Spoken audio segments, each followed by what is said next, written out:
ಶುರು ಮಾಡೋಣ.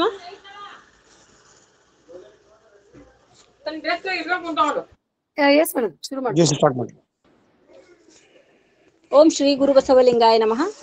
ವಚನ ಅಧ್ಯಯನ ವೇದಿಕೆ ಬಸವಾದಿ ಶರಣರ ಚಿಂತನಕೂಟ ಹಾಗೂ ಅಕ್ಕನ ಅರಿವು ಸಂಘಟನೆಗಳಿಂದ ದತ್ತಿ ಉಪನ್ಯಾಸ ಕಾರ್ಯಕ್ರಮ, ಉಪನ್ಯಾಸ ಮಾಲಿಕೆ 338. ಕಾರ್ಯಕ್ರಮಕ್ಕೆ ಸರ್ವರನ್ನ, ನಾಡಿನ ಸಮಸ್ತ ಜನರನ್ನ ಸ್ವಾಗತಿಸುತ್ತಾ, ಎಲ್ಲರಿಗೂ ಶರಣು ಶರಣಾರ್ಥಿಗಳನ್ನ ಹೇಳುತ್ತಾ, ಬಸವಾದಿ ಶರಣರನ್ನ ಹನುಮಂದಿರದಲ್ಲಿ ಸ್ಮರಿಸುತ್ತಾ ಕಾರ್ಯಕ್ರಮವನ್ನ ಪ್ರಾರ್ಥನೆಯೊಂದಿಗೆ ಪ್ರಾರಂಭಿಸೋಣ. ಇವತ್ತಿನ ಈ ಗೂಗಲ್ ಮೀಟ್ನಲ್ಲಿ ಪ್ರಾರ್ಥನೆಯನ್ನ ಮಾಡಬೇಕು ಅಂತ ನಾನು ಶರಣೆ ಪ್ರೇಮಕ್ಕ ಹೊರಟ್ಟಿ ಅವರಲ್ಲಿ ವಿನಂತಿಸಿಕೊಳ್ಳುತ್ತೇನೆ. ಆಯ್ತಕ್ಕ. ಎಲ್ಲರಿಗೂ ಶರಣು ಶರಣಾರ್ಥಿ. ನಾನು ಒಂದು ಶರಣರು, ಸಿದ್ದರಾಮೇಶ್ವರ ಶರಣರು ವಚನನ ಹಾಡ್ತೇನೆ.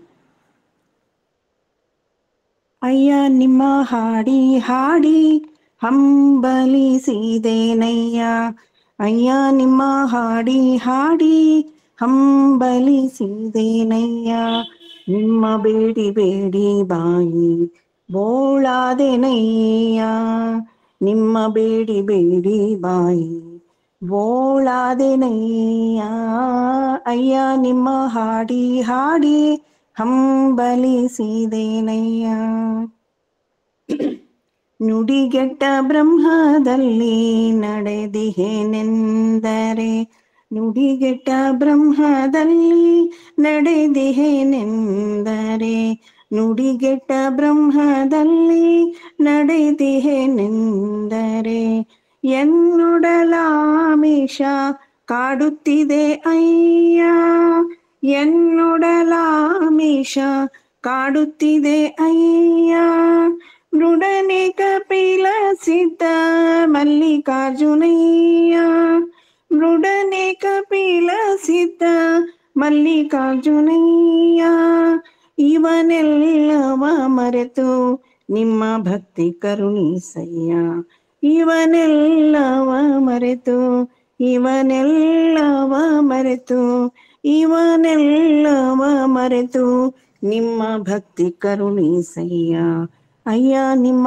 ಹಾಡಿ ಹಾಡಿ ಹಂಬಲಿಸಿದೇನಯ್ಯ, ಅಯ್ಯ ನಿಮ್ಮ ಹಾಡಿ ಹಾಡಿ ಹಂಬಲಿಸಿದೇನಯ್ಯ, ನಿಮ್ಮ ಬೇಡಿ ಬೇಡಿ ಬಾಯಿ ಬೋಳಾದೆನಯ್ಯ, ನಿಮ್ಮ ಬೇಡಿ ಬೇಡಿ ಬಾಯಿ ಬೋಳಾದೆನಯ್ಯ, ಅಯ್ಯ ನಿಮ್ಮ ಹಾಡಿ ಹಾಡಿ ಹಂಬಲಿಸಿದೇನಯ್ಯ, ಅಯ್ಯ ನಿಮ್ಮ ಹಾಡಿ ಹಾಡಿ, ಅಯ್ಯ ನಿಮ್ಮ ಹಾಡಿ ಹಾಡಿ, ಅಯ್ಯ ನಿಮ್ಮ ಹಾಡಿ ಹಾಡಿ ಹಂಬಲಿಸಿದೇನಯ್ಯ. ಎಲ್ಲರಿಗೂ ಶರಣು ಶರಣಾರ್ಥಿಗಳು. ಧನ್ಯವಾದಗಳು ಅಕ್ಕ. ಸುಶ್ರಾವ್ಯವಾಗಿ ಸಿದ್ದರಾಮರ ವಚನ ಪ್ರಾರ್ಥನೆಯನ್ನ ಮಾಡಿ ಕಾರ್ಯಕ್ರಮಕ್ಕೆ ಶುಭ ಕೋರಿದಂತಹ ಅಕ್ಕ ಪ್ರೇಮಕ್ಕ ಹೊರಟ್ಟಿ ಅವರಿಗೆ ವೇದಿಕೆಯ ಪರವಾಗಿ ಅನಂತ ಕೋಟಿ ಶರಣು ಶರಣಾರ್ಥಿಗಳು. ಈಗ ಸ್ವಾಗತ, ಪ್ರಾಸ್ತಾವಿಕ ಮತ್ತು ಪರಿಚಯದ ನುಡಿಗಳನ್ನ ಆಡ್ಬೇಕು ಅಂತ ಶರಣೆ ಅಕ್ಕ ಶಾಂತಾ ಧೂಳಂಗೆ ಅವರಲ್ಲಿ ವಿನಂತಿಸಿಕೊಳ್ತಾ ಇದ್ದೇನೆ. Okay madam. ಓಂ ಶ್ರೀ ಗುರು ಬಸವಲಿಂಗಾಯ ನಮಃ. ಅಯ್ಯ ಮರ ಮರ ಮಥನದಿಂದ ಅಗ್ನಿ ಹುಟ್ಟಿ ಆ ಮರನೆಲ್ಲವ ಸುಡದಿಪ್ಪುದೇನಯ್ಯ, ಮಹಾನುಭಾವರ ಘನ ಮಥನದಿಂದ ಜ್ಞಾನಾಗ್ನಿ ಪುಟ್ಟಿ ಎನ್ನ ತನು ಗುಣ ಮನಗುಣ ಎನ್ನ ಪ್ರಾಣ ಗುಣಗಳು ಸುಡದಿಪ್ಪವೇ ಅಯ್ಯ. ಇದು ಕಾರಣ ಕೂಡಲ ಸಂಗಮದೇವ ನಿಮ್ಮ ಮಹಾನುಭಾವರ ಸಂಗವನ್ನೇ ಕರುಣಿಸಯ್ಯ. ಇಂದು ಬಸವಾದಿ ಶಿವಶರಣರು ನೆನೆಯುತ್ತಾ ಉಪಸ್ಥಿತರಿರುವ ಎಲ್ಲ ಶರಣ ಬಂಧುಗಳಿಗೆ ಹಾರ್ದಿಕ ಶರಣು ಶರಣಾರ್ಥಿಗಳು. ವಚನ ಅಧ್ಯಯನ ವೇದಿಕೆ ಬಸವಾದಿ ಶರಣರ ಚಿಂತನಕೂಟ ಹಾಗೂ ಅಕ್ಕನ ಅರಿವು ಸಂಘಟನೆಗಳಿಂದ ನಡೆಯುತ್ತಿರುವ ಗೂಗಲ್ ಮೀಟ್ ದತ್ತಿ ಉಪನ್ಯಾಸ 338ನೇ ಕಾರ್ಯಕ್ರಮ.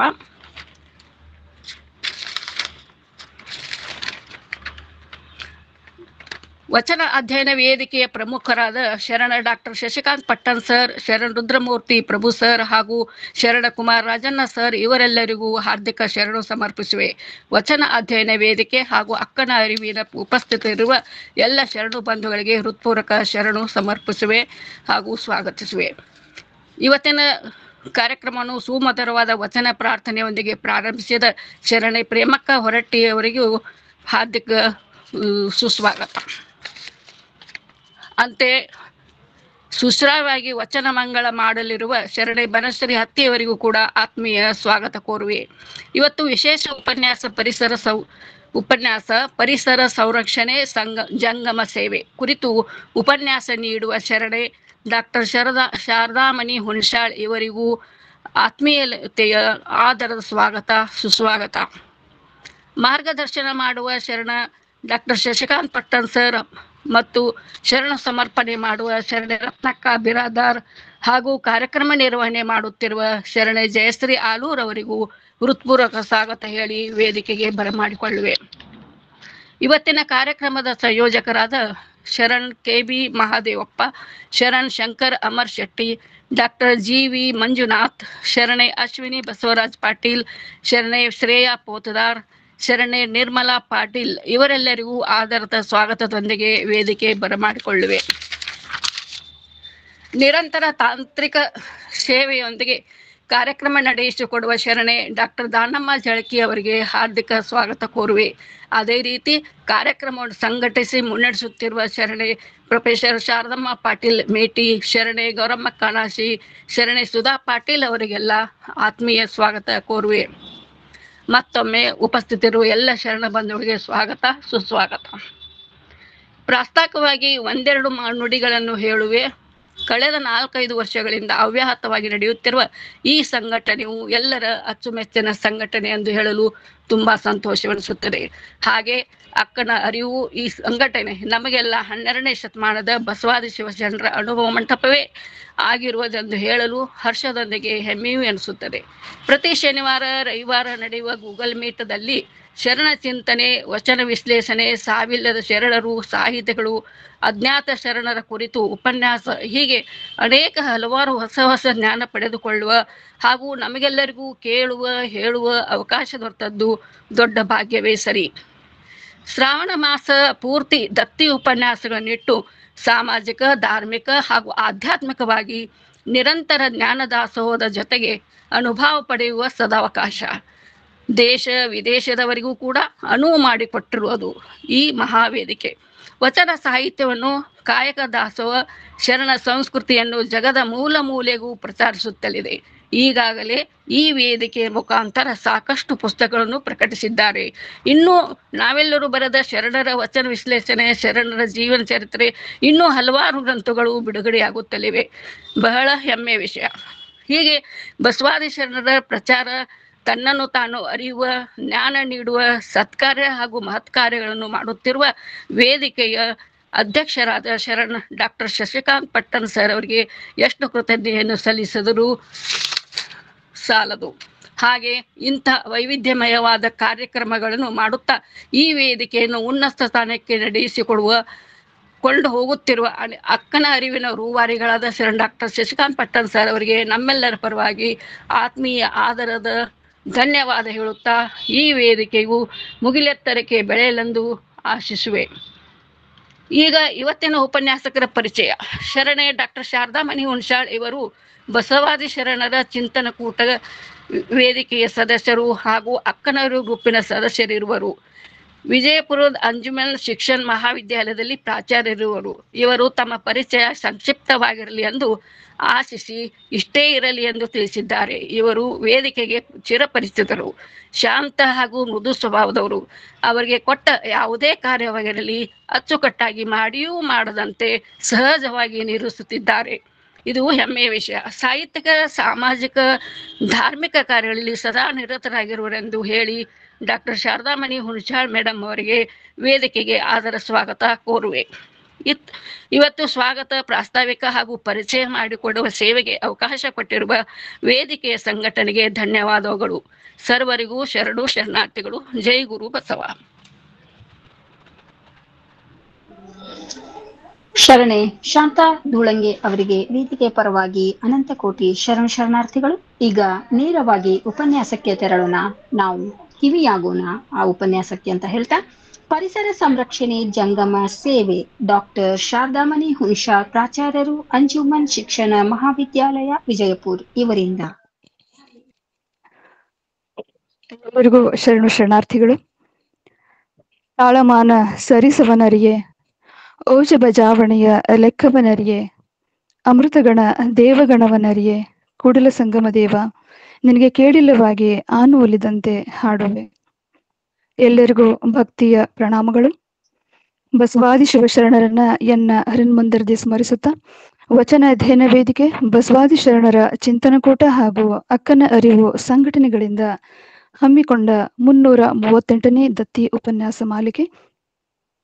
ಈ ಕಾರ್ಯಕ್ರಮದಲ್ಲಿ ಸೊಗಸಾಗಿ ವಚನ ಪ್ರಾರ್ಥನೆ ಮಾಡಿದ ಸಹೋದರಿ ಶರಣೆ ಪ್ರೇಮಕ್ಕ ಹೊರಟ್ಟಿಯವರೇ, ಸುಂದರವಾಗಿ ಸ್ವಾಗತ ಪ್ರಾಸ್ತಾವಿಕ ಪರಿಚಯವನ್ನ ನೆರವೇರಿಸಿಕೊಟ್ಟ ಸಹೋದರಿ ಶರಣೆ ಶಾಂತಾ ಧೂಳಂಗೆ ಅವರೇ, ನಮ್ಮ ವೇದಿಕೆಯ ಸರ್ವಾಧ್ಯಕ್ಷರು, ಕಲೆ ಸಾಹಿತ್ಯ ಸಂಗೀತದ ಉಪಾಸಕರು, ನಮ್ಮೆಲ್ಲರಿಗೂ ಮಾರ್ಗದರ್ಶಕರಾದಂಥ ಡಾಕ್ಟರ್ ಶಶಿಕಾಂತ್ ಪಟ್ಟಣ್ ಸರ್ ಅವರೇ, ಅಚ್ಚುಕಟ್ಟಾಗಿ ಕಾರ್ಯಕ್ರಮ ನಿರ್ವಹಣೆ ಮಾಡುತ್ತಿರುವ ಸಹೋದರಿ ಜಯಶ್ರೀ ಆಲೂರ್ ಅವರೇ, ಶರಣು ಸಮರ್ಪಣೆ ಮಾಡಲಿರುವ ಶರಣೆ ರತ್ನಕ್ಕ ಬಿರಾದಾರ್ ಅವರೇ, ವಚನ ಮಂಗಳ ಮಾಡಲಿರುವ ಶರಣೆ ಬನಶ್ರೀ ಹತ್ತಿ ಅವರೇ, ತಾಂತ್ರಿಕ ಸಹಾಯ ಸಹಕಾರ ನೀಡುತ್ತಿರುವ ಸಹೋದರಿ ಡಾಕ್ಟರ್ ದಾನಮ್ಮ ಝಳ್ಕಿ ಅವರೇ, ಸಂಯೋಜಕರಾದ Shri K B. Mahadevappa sir, Shri Shankar Amar Shetty sir, doctor G V. Manjunath sir, Shrimati Ashwini Basavaraj Patil madam, Shreya Poddar madam, Nirmala Patil madam, ಹಾಗೂ ಕಾರ್ಯಕ್ರಮದ ಸಂಘಟಕರಾದ ಹಿರಿಯರಾದ ಪ್ರೊಫೆಸರ್ ಶಾರದಮ್ಮ ಪಾಟೀಲ್ ಮೇಟಿ ಮೇಡಮ್,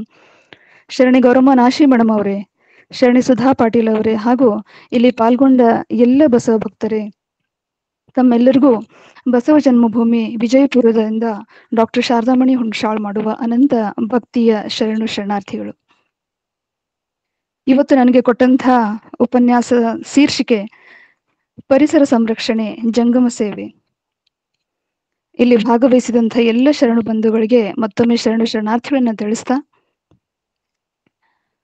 ಶರಣರು ನಮ್ಮ ಇಡೀ ಆಚಾರ ವಿಚಾರಗಳನ್ನ ಪರಿಸರಕ್ಕೆ ಹೋಲಿಸಿದ್ದಾರೆ.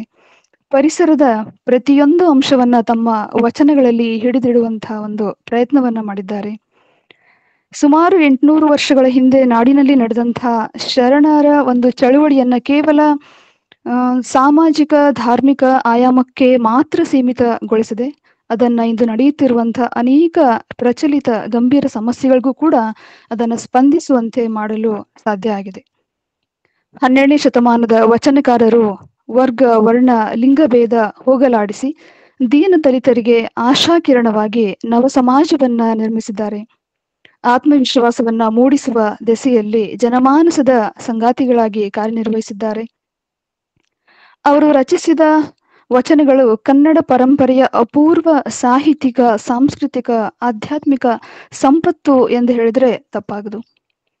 ಶರಣರ ವಚನಗಳು ಅವರ ವ್ಯಕ್ತಿತ್ವದ ಪ್ರಾಮಾಣಿಕ ಪ್ರತಿಬಿಂಬಗಳಂತೆ ಇದ್ದುದರಿಂದ ದಿನನಿತ್ಯದ ಬದುಕಿನಲ್ಲಿ ಪಾರಮಾರ್ಥಿಕ ಶಕ್ತಿಯನ್ನ ಆ ವಚನಗಳು ನಮಗೆ ತುಂಬುತ್ತವೆ. ಅದಕ್ಕಾಗಿ ಅಂದು ನಡೆದಂತ ಕ್ರಾಂತಿಯನ್ನ ವೈಚಾರಿಕ ಕ್ರಾಂತಿ ಎಂದು ನಾವೆಲ್ಲರೂ ಕರೆಯುತ್ತೇವೆ. ಶರಣು ರಚಿಸಿದಂತಹ ವಚನಗಳು ಚೈತನ್ಯ ಜೀವನಾಡಿಗಳಾಗಿ ಒಂದು ಸಾರ್ವಕಾಲಿಕ ಮೌಲ್ಯಗಳನ್ನ ಬಿತ್ತರಿಸ್ತವೆ.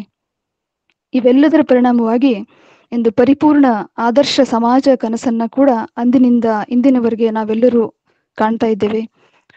ಬದುಕಿನ ಒಂದು ಸಾರ್ಥಕತೆಗೆ ಪೂರಕವಾದ ಕಾಯಕ, ದಾಸೋಹ ಆಚರಣೆಗೆ ಮನೋಧರ್ಮ, ಭಾವಶುದ್ಧಿ, ನುಡಿದಂತೆ ನಡೆಯುವ ಮೊದಲಾದ ವಿಶಿಷ್ಟ ಗುಣಗಳನ್ನ ಕೂಡ ವಚನ ಸಾಹಿತ್ಯ ನಮಗೆ ಗೊತ್ತಾಗಿದೆ. ವಚನ ಸಾಹಿತ್ಯದಿಂದ ಸಮಾಜ ರಚನೆ, ಸಮಷ್ಟಿಯ ಒಂದು ಹಿತವನ್ನು ಒಳಗೊಂಡಂತ ಸಮಾಜಮುಖಿ ಚಿಂತನೆಗಳು ವಚನ ಸಾಹಿತ್ಯದ ಮೂಲಕ ನಡೆದವು. ಜೊತೆಗೆ ವಿಶ್ವ ಸೃಷ್ಟಿ ಹಾಗೂ ಪರಿಸರದ ಕಡೆ ವಿಸ್ತರಿಸಿ ಅದರ ಆಳ ವ್ಯಾಪ್ತಿಯನ್ನ ನಮ್ಗೆ ವಚನಗಳ ಮೂಲಕ ತಿಳಿಸಿದ್ದಾರೆ. ಇನ್ನೊಂದು ವಿಷಯ ಹೇಳ್ಬೇಕು ಅಂತಂದ್ರೆ, ಶಿವಶರಣರ ಬದುಕು ಗಾಳಿ ಸೋಂಕದ ದುಂಬಿ ಮುಟ್ಟದ ಅರುಣ ಇಣುಕದ ಪರಿಮಳ ತುಂಬಿದ ವೈವಿಧ್ಯಮಯ ಪುಷ್ಪಗಳಿದ್ದಂತೆ. ಒಂದೊಂದರಲ್ಲಿಯೂ ಒಂದೊಂದು ಹೊಸ ಕಂಪು ಹೊರಸೂಸುವ ಪ್ರತಿಯೊಬ್ಬ ಶಿವಶರಣರ ಅಭಿವ್ಯಕ್ತಿಯಲ್ಲಿಯೂ ನಾವು ಕಾಣ್ತೇವೆ. ಅವರ ಅನುಭಾವದ ಬಗೆ ಬಗೆಯ ವಿವರಣೆ ಅವರ ವಚನಗಳಲ್ಲಿ ಕೂಡ ನಾವು ಕಾಣ್ಲಿಕ್ಕೆ ನಾವು ಗೊತ್ತಾಗ್ತದೆ. ಅವುಗಳು ಒಂದ್ ರೀತಿ ಓದಲು ಆನಂದಮಯ, ಕೇಳಲು ಇಂಪು, ಆಚರಣೆಯಲ್ಲಿ ತಂದಾಗ ಜೀವನದಲ್ಲಿ ಒಂದು ಸಾರ್ಥಕ ಭಾವ ಮೂಡ್ತದೆ. ಶರಣರ ನುಡಿಗಳು ಇಂದಿನ ಒಂದು ಕಲುಷಿತ ಬದುಕಿಗೆ ತುಂಬಾ ಅಗತ್ಯವಾಗಿವೆ. ದೈವ ಶಕ್ತಿಯನ್ನ ಮರೆತ ಮನುಜ ಸೃಷ್ಟಿಕರ್ತನಂತೆ ಸಚರಾಚರ ಜೀವ ವೈವಿಧ್ಯ ರಾಶಿಯನ್ನ ಅಗಣಿತ ಒಂದು ಗ್ರಹ ನಕ್ಷತ್ರಗಳನ್ನ ಸೃಷ್ಟಿಸಲು ಸಾಧ್ಯವೇ?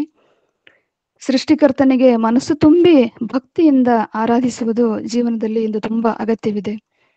ಇಳೆ, ಬೆಳೆ, ಗಾಳಿ, ಜಲ, ಸರ್ವ ಸಸ್ಯಕಾಶಿ ಎಲ್ಲವನ್ನೂ ನೀಡಿದ ಪರಿಸರವನ್ನ ಮರೆಯದೆ ಗೌರವ ತೋರಿಸಿ ಸಂರಕ್ಷಿಸಬೇಕು, ಕಾಪಾಡಬೇಕು ಎನ್ನುವ ಶರಣರ ವಚನ ವಿಚಾರಗಳು ನಮ್ಮ ಒಂದು ಆದರ್ಶ ಬದುಕಿಗೆ ಮೌಲ್ಯಯುತವಾದಂತಹ ಒಂದು ಜೀವನ ಸಾಗಿಸ್ಲಿಕ್ಕೆ ನಮ್ಗೆ ಸರ್ವಕಾಲಕ್ಕೂ ಒಂದು ಮಾರ್ಗದರ್ಶನ ನೀಡುತ್ತವೆ. ಶರಣರ ಬದುಕಿನ ಬಳ್ಳಿಯಲ್ಲಿ ಎತ್ತ ನೋಡಿದರೂ ಸುವಾಸನೆಯ ಪುಷ್ಪಗಳೇ ಇವೆ. ಒತ್ತಿ ಹಿಂಡಿದರೆ ಸಿಹಿಯನ್ನೇ ದ್ರವಿಸುವ ಹಣ್ಣುಗಳಿವೆ. ತೆಗೆದಷ್ಟು ಹೆಚ್ಚಾಗುವ ಎಂದಿಗೂ ಬರಿದಾಗದೆ ತುಂಬಿ ಅಮರವಾಗಿ ನಿಲ್ಲುವ ಒಂದು ಜೀವನ ಮೌಲ್ಯಗಳು ಶರಣರ ವಚನಗಳಲ್ಲಿ ಕಾಣಸಿಗುತ್ತವೆ. ಇನ್ನು ಪರಿಸರ ಕುರಿತು ಹೇಳೋದಂದ್ರೆ ಕೇವಲ ಅದು ಸುತ್ತಲಿನ ಭೂಮಿ ಮಾತ್ರವಲ್ಲ, ಪಂಚ ಮಹಾಭೂತಗಳೊಂದಿಗೆ ಚರಾಚರ ವಸ್ತುಗಳೆಲ್ಲ ಸೇರಿದ ಅಖಂಡ ವಿಶ್ವ. ಆದ್ರೆ ದುರಂತ ಏನಂತಂದ್ರೆ ನಮ್ಮ ಪಂಚ ಮಹಾಭೂತಗಳು ಇಂದು ಕಲುಷಿತವಾಗಿವೆ. ಪರಿಸರ ತಜ್ಞರು ನಿರಂತರವಾಗಿ ಎಚ್ಚರಿಸ್ತಾ ಇದ್ದಾರೆ. ಭೂಮಿ ತಾಪಮಾನದ ಏರಿಕೆ, ಅಂತರ್ಜಾಲ ಒಂದು ಪ್ರಮಾಣ ಕಡಿಮೆಯಾಗಿದೆ, ಋತುಮಾನಗಳಲ್ಲಿ ಬದಲಾವಣೆ ಆಗಿದೆ. ಇದಕ್ಕೆ ಮನುಷ್ಯರ ಒಂದು ದುರ್ಬಲವಾದ ಮನಸ್ಸು ಜೊತೆಗೆ ಒಂದು ಸಂಪತ್ತಿನ ಕ್ರೋಢೀಕರಣದ ಒಂದು ಮನೋಭಾವನೆ. ಇನ್ನು ಶರಣರ ಒಂದು ಆಶಯ ಏನಾಗಿತ್ತಂದ್ರೆ ಮನಸ್ಸಿನ ಒಂದು ಪ್ರಾಬಲ್ಯವನ್ನು ಹೆಚ್ಚಿಸುವುದು ಮತ್ತು ಅಸಂಗ್ರಹ ತತ್ವವನ್ನ ಜಾರಿಗೆ ತರುವುದಾಗಿತ್ತು. ಶರಣರು ಪರಿಸರವನ್ನ ಒಂದು ಭೌತಿಕ ವಸ್ತುವಾಗಿ ನೋಡದೆ ಅದನ್ನ ದೈವತ್ವದ ಅಭಿವ್ಯಕ್ತಿ ಎಂದು ಪರಿಗಣಿಸಿದ್ದಾರೆ. ಪರಿಸರ ಸಮತೋಲನ ಮನುಷ್ಯ ಮತ್ತು ಪ್ರಕೃತಿಯ ನಡುವಿನ ಸಂಬಂಧಕ್ಕೆ ಮಹತ್ವ ನೀಡಿದ್ದಾರೆ ಶರಣರು. ವಿಶ್ವ ಮತ್ತು ಪರಿಸರ ಒಂದೇ ನಾಣ್ಯದ ಎರಡು ಮುಖಗಳು. ವಚನ ಬೇರೆ ಅಲ್ಲ, ಪರಿಸರ ಬೇರೆ ಅಲ್ಲ. ಶರಣರು ನಮ್ಮ ಸುತ್ತಲೂ ಇರುವ ಪರಿಸರದೊಂದಿಗೆ ಬೆಳೆಯುತ್ತಾ ಅಲ್ಲಿ ಕಾಯಕ ದಾಸೋಹ ಮಾಡುತ್ತಾ ವಚನಗಳನ್ನ ಸೃಷ್ಟಿ ಸಮಷ್ಟಿ ಜೊತೆಗೆ ಒಂದು ಹೊಂದಾಣಿಕೆ ಮಾಡಿಕೊಂಡು ಸಾವಿರಾರು ಮೌಲ್ಯಯುತವಾದಂತಹ ವಚನಗಳನ್ನ ರಚಿಸಿದ್ದಾರೆ. ವಚನಕಾರರು ಮೇಡಮ್ ಕೇಳ್ತಾ ಇದೆ ಮೇಡಮ್. ವಚನಕಾರರು ಓಕೆ ಮೇಡಮ್, ಥ್ಯಾಂಕ್ ಯು. ವಚನಕಾರರು ಪ್ರಕೃತಿ ಮತ್ತು ಜೀವಿಗಳ ನಡುವಿನ ಸಂಬಂಧವನ್ನ ಒತ್ತಿ ಹೇಳಿದ್ದಾರೆ. ವಚನಗಳು ಪರಿಸರವನ್ನ ರಕ್ಷಿಸುವ ಮತ್ತು ಅದರೊಂದಿಗೆ ಸಾಮರಸ್ಯದಿಂದ ಬದುಕುವಂತಹ ಒಂದು ಮಹತ್ವವನ್ನು ನಮಗೆ ಸಾರ್ತವೆ.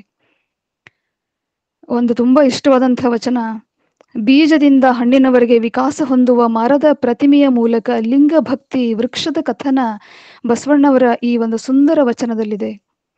ಭಕ್ತಿ ಎಂಬ ಪೃಥ್ವಿಯ ಮೇಲೆ ಗುರುವೆಂಬ ಬೀಜವಂಕುರಿಸಿ ಲಿಂಗವೆಂಬ ಎಲೆಯಾಗಿತ್ತು, ವಿಚಾರವೆಂಬ ಹೂವಾಗಿತ್ತು, ಆಚಾರವೆಂಬ ಕಾಯಾಗಿತ್ತು, ನಿಷ್ಪತ್ತಿ ಎಂಬ ಹಣ್ಣಾಗಿತ್ತು. ನಿಷ್ಪತ್ತಿ ಎಂಬ ಹಣ್ಣು ತೊಟ್ಟು ಕಳಚಿ ಬೀಳುವಲ್ಲಿ ಕೂಡಲ ಸಂಗಮ ದೇವ ತನಗೆ ಬೇಕೆಂದು ಎತ್ತಿಕೊಂಡ. ಆಚಾರ ವಿಚಾರಗಳಿಂದ ಬೆಳೆದ ಭಕ್ತಿಯ ಒಂದು ಪರಿಪೂರ್ಣ ಸ್ವರೂಪ ಈ ವಚನ ನಮ್ಗೆ ಕಟ್ಟಿಕೊಡ್ತದೆ. ಯಾವುದೇ ಬೆಳೆ ಬೆಳೆಯಬೇಕಾದ್ರೆ ಪ್ರಕೃತಿ ಅಗತ್ಯ. ಇಲ್ಲಿ ಭಕ್ತಿಯೇ ಭೂಮಿ, ಶ್ರದ್ಧೆ ಮತ್ತು ಭಕ್ತಿ ಎಂಬ ಒಂದು ಪೃಥ್ವಿ ಇದೆ. ಆದ್ರೆ ಶ್ರದ್ಧೆ ಸರಿಯಾದ ಮಾರ್ಗದಲ್ಲಿ ನಡೆಯಬೇಕಾದ್ರೆ ಅದಕ್ಕೆ ಗುರುವಿನ ಒಂದು ಮಾರ್ಗದರ್ಶನ ಮುಖ್ಯ. ಅರಿವಿನ ಬೀಜ ಬಿದ್ದಲ್ಲಿ ಲಿಂಗ ಎಂಬ ಎಲೆಯು ವಿಕಾಸಗೊಂಡು ಸಸ್ಯದ ಸಮಗ್ರ ಒಂದು ಬೆಳವಣಿಗೆಯಲ್ಲಿ ಎಲೆ ಮತ್ತು ಬೇರು ಮುಖ್ಯ ಪಾತ್ರ ನಿರ್ವಹಿಸ್ತದೆ. ಎಲೆ ಮೂಡಿದ ಮೇಲೆ ಆಲೋಚನೆಗಳು ವಿಚಾರಗಳು ಹುಟ್ಟಿಕೊಳ್ಳುತ್ತಾ ಈ ವಿಚಾರಗಳ ಒಂದು ಅರಳುವಿಕೆಯ ಪ್ರಕ್ರಿಯೆಯನ್ನ ಬಸವಣ್ಣ ಸುಂದರವಾದಂತ ಹೂವಾಗಿ ಕಂಡಿದ್ದಾರೆ. ವಿಚಾರ ಮತ್ತು ಪ್ರಕೃತಿಯ ಭಾವಗಳ ಒಂದು ಸಮನ್ವಯತೆಯೇ ಶರಣರ ಸಂಸ್ಕೃತಿಯ ಜೀವಾಳ. ಹೀಗಾಗಿ ವಿಚಾರವೆಂಬ ಹೂ ಆಚಾರವೆಂಬ ಕಾಯಾಗಿ ಪರಿವರ್ತನೆಗೊಳ್ಳುತ್ತದೆ. ನಂತರ ಪರಿಪೂರ್ಣತೆ ಎಂಬ ನಿಷ್ಪತ್ತಿ ಎಂಬ ಹಣ್ಣಾಗಿ ರೂಪುಗೊಳ್ಳುತ್ತದೆ. ಆ ಹಣ್ಣು ಕೂಡಲ ಸಂಗಮ ದೇವ ತನಗೆ ಬೇಕೆಂದು ಆಯ್ದುಕೊಂಡಾಗ ಸೃಷ್ಟಿಯೊಳಗಿನ ಸಸಿಯ ಬೆಳವಣಿಗೆಯನ್ನು ಭಕ್ತನ ಅಂತರಂಗದ ವಿಕಾಸಕ್ಕೆ ಹೋಲಿಸುವ ಬಸವಣ್ಣವರ ಪರಿ ಸರ್ವಕಾಲಿಕವಾದದ್ದು, ತುಂಬಾ ಮನೋಜ್ಞವಾದದ್ದು. ಜೊತೆಗೆ ಬಯಲು ಮೊಳಗಿ ಮಳೆ ಸೃಜಿಸಿ ಆ ಬಯಲು ಆ ಮಳೆಯನೊಡಗೂಡಿ ದೃಷ್ಟವಪ್ಪ ವಾರಿಕಲ್ಲಾಗಿ ತೋರಿದಂತೆ ನಿನ್ನ ನೆನೆಹೆ ನಿನಗೆ ಶಕ್ತಿಯಾಯಿತಲ್ಲ. ಆ ನಿಮ್ಮಿಬ್ಬರ ಸಮರತಿಯೇ ನಿಮಗೆ ಅಖಂಡವೆಂಬ ನಾಮ ಸೂಚನೆಯಾಯಿತಲ್ಲ. ಮಹಾಲಿಂಗ ಕಲ್ಲೇಶ್ವರ ನಿಮ್ಮ ಆದಿಗೆ ಇದೇ ಪ್ರಥಮವಾಯಿತಲ್ಲ. ಮಳೆಯನ್ನ ಉದಾಹರಣೆಯಾಗಿ ತೆಗೆದುಕೊಂಡು ಅಲ್ಲಿರುವಂತಹ ಸೃಷ್ಟಿಕರ್ತನ ಕ್ರಿಯಾ ಚತುರತೆಯನ್ನ ಅದ್ಭುತವಾಗಿ ಹಾವಿನಾಳ್ ಕಲ್ಲಯ್ಯ ಈ ವಚನಗಳಲ್ಲಿ ವರ್ಣಿಸಿದ್ದಾರೆ.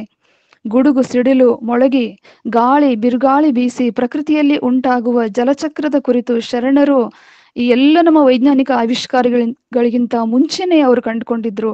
ತುಂಬಾ ಅನನ್ಯವಾದಂತಹ ಅದ್ಭುತವಾದಂತಹ ಈ ಒಂದು ವಚನ ಹಾವಿನಾಳ್ ಕಲ್ಲೇನವರು ನಮ್ಗೆ ತಿಳಿಸ್ಕೊಟ್ಟಿದ್ದಾರೆ. ಅದೇ ರೀತಿ ನಮ್ಮ ಜನಪದಿಯರು ಹೇಳುವಂಥದ್ದು, ಬೆಳಗೆದ್ದು ಯಾರ್ಯಾರ ನೆನೆಯಲ್ಲಿ ಎಳ್ಳು ಜೀರಿಗೆ ಬೆಳೆಯುವ ಭೂಮ್ತಾಯ ಎದ್ದೊಂದು ಗಳಿಗೆ ನೆನೆದೇನ. ಭೂಮಾತೆಯನ್ನು ತಾಯಿಯೆಂದು ಆರಾಧಿಸುವ ಜನಪದಿಯಲ್ಲಿರುವುದು ಕೂಡ ಪ್ರಕೃತಿ ಭಕ್ತಿ, ಆರಾಧನಾ ಮನೋಭಾವನೆ. ಇದನ್ನೇ ನಮ್ಮ ಚನ್ನಬಸವಣ್ಣ ಅವರು ಕೂಡ ಹೇಳ್ತಾರೆ, ನಾನು ಮೆಟ್ಟುವ ಭೂಮಿಯ ಭಕ್ತನ ಮಾಡಿದಲ್ಲದೆ ಮೆಟ್ಟೆನಯ್ಯ. ನೋಡುತ್ತಿಹ ಆಕಾಶದ ಚಂದ್ರ ಸೂರ್ಯರ ಭಕ್ತನ ಮಾಡಿದಲ್ಲದೆ ನೋಡಿನಯ್ಯ. ಜಲವ ಭಕ್ತನ ಮಾಡಿದಲ್ಲದೆ ನಾನು ಬಳಸಿನಯ್ಯ. ನಾನು ಕೊಂಬ 18 ಧ್ಯಾನವ ಭಕ್ತನ ಮಾಡಿದಲ್ಲದೆ ಕೊಳ್ಳೆನು ಕೂಡಲ ಚೆನ್ನ ಸಂಗ ನಿಮ್ಮಾಣೆ. ಪ್ರಕೃತಿ ಮನುಷ್ಯನಿಗೆ ಸುಂದರವಾದಂತಹ ಜೀವನ ಸಾಗಿಸಲು ಬೇಕಾದಂತಹ ಎಲ್ಲವನ್ನ ಕೊಡ್ತದೆ. ಈ ವಚನದ ಒಂದು ಆಶಯ ಕೂಡ ಅದೇ ಆಗಿದೆ. ಭೂಮಿ ನೀಡಿ ನೀಡಿ ಭಕ್ತನಾಗಿರುವ ಪರಿಯನ್ನ ಗಮನಿಸಬಹುದು ಈ ವಚನದಲ್ಲಿ. ನಾವು ಭಕ್ತಿ ಭಾವದಿಂದ ಭೂಮಿಯನ್ನ ಕಾಣಬೇಕು.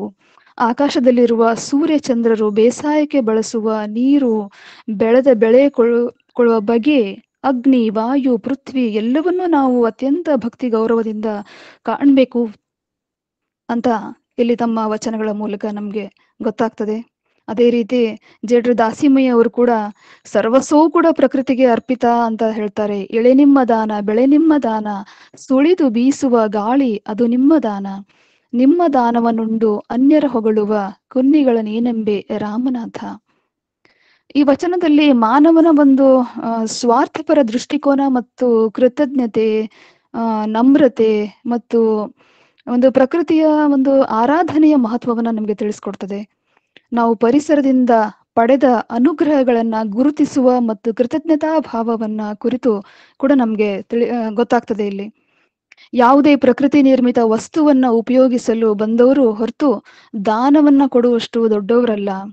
ದೇವ ನಿರ್ಮಿತ ಎಲ್ಲವೂ ಗೌರವಿಸಲು ಮತ್ತು ಅವುಗಳನ್ನ ವಿವೇಕದಿಂದ ಒಂದು ಬಳಸಿಕೊಳ್ಳಲಿಕ್ಕೆ ಪ್ರೋತ್ಸಾಹ ಕೊಡ್ತದೆ. ಆತನು ನಿರ್ಮಿಸಿದ ಈ ಸುಂದರವಾದಂತಹ ಹೂದೋಟದಲ್ಲಿ ನಾವು ದುಡಿದು ಬದುಕಿ ಆತನನ್ನೇ ಹೊಗಳುವ ಕಾಲವನ್ನ ಕಂಡು ಇಳೆ ಬೆಳೆ ಮಳೆ ಗಾಳಿ ಬೆಳಕು ರಾಮನಾಥನ ಪ್ರಕೃತಿಯ ದಾನವೆಂದು ಸಾರಿದರು.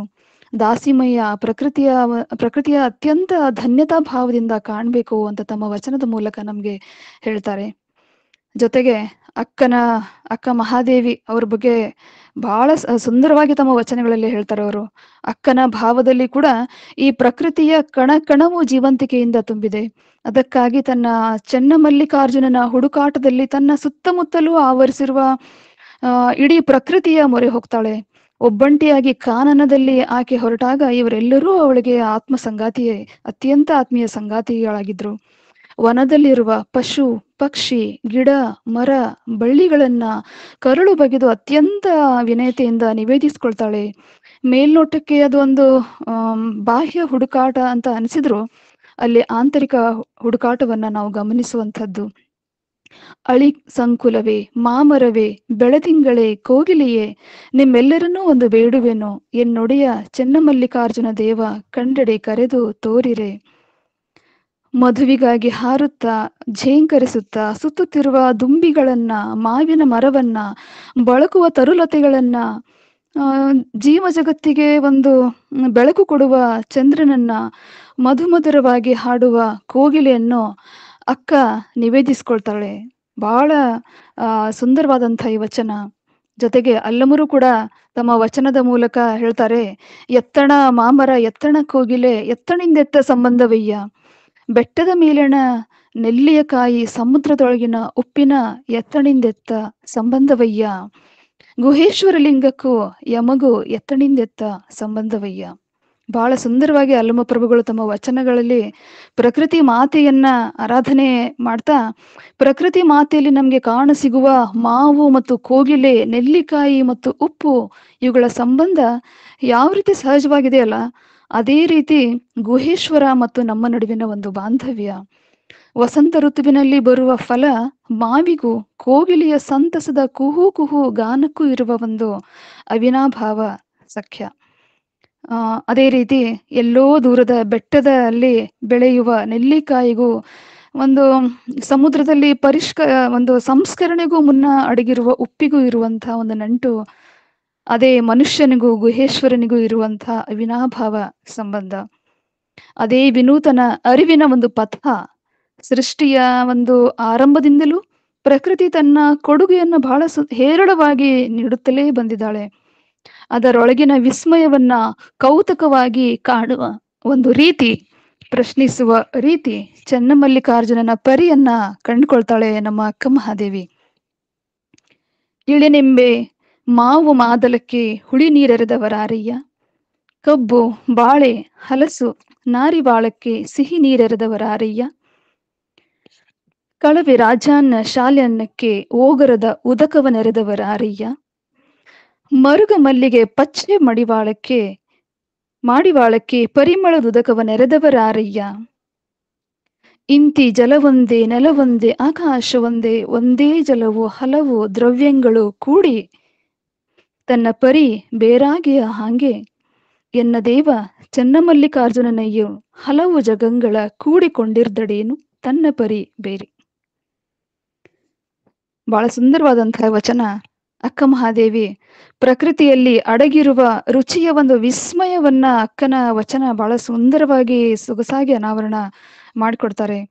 ಅಕ್ಕನ ಒಂದು ವಿಸ್ಮಯದ ಆಲೋಚನೆ, ಅಕ್ಕನ ಅನನ್ಯ ಪ್ರಕೃತಿ ಪ್ರೇಮ, ನಿಸರ್ಗದ ಒಂದು ಒಲವು, ವಿಸ್ಮಯ ಭಾವನೆಗಳನ್ನ ಈ ವಚನದಲ್ಲಿ ನಾವು ಕಾಣಬಹುದು.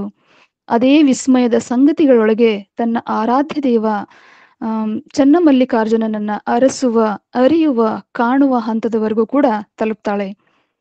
ಒಂದು ಸೃಷ್ಟಿಯ ಸೊಬಗು ವಿಸ್ಮಯತೆ ಕಂಡು ಬೆರಗಾಗಿ ಸೃಷ್ಟಿಕರ್ತನ ಪರಿಕಲ್ಪನೆ ಆ ಚನ್ನಮಲ್ಲಿಕಾರ್ಜುನನೇ ಈ ಸುಂದರ ಸೊಬಗಿನ ಸೃಷ್ಟಿಗೆ ಕಾರಣ.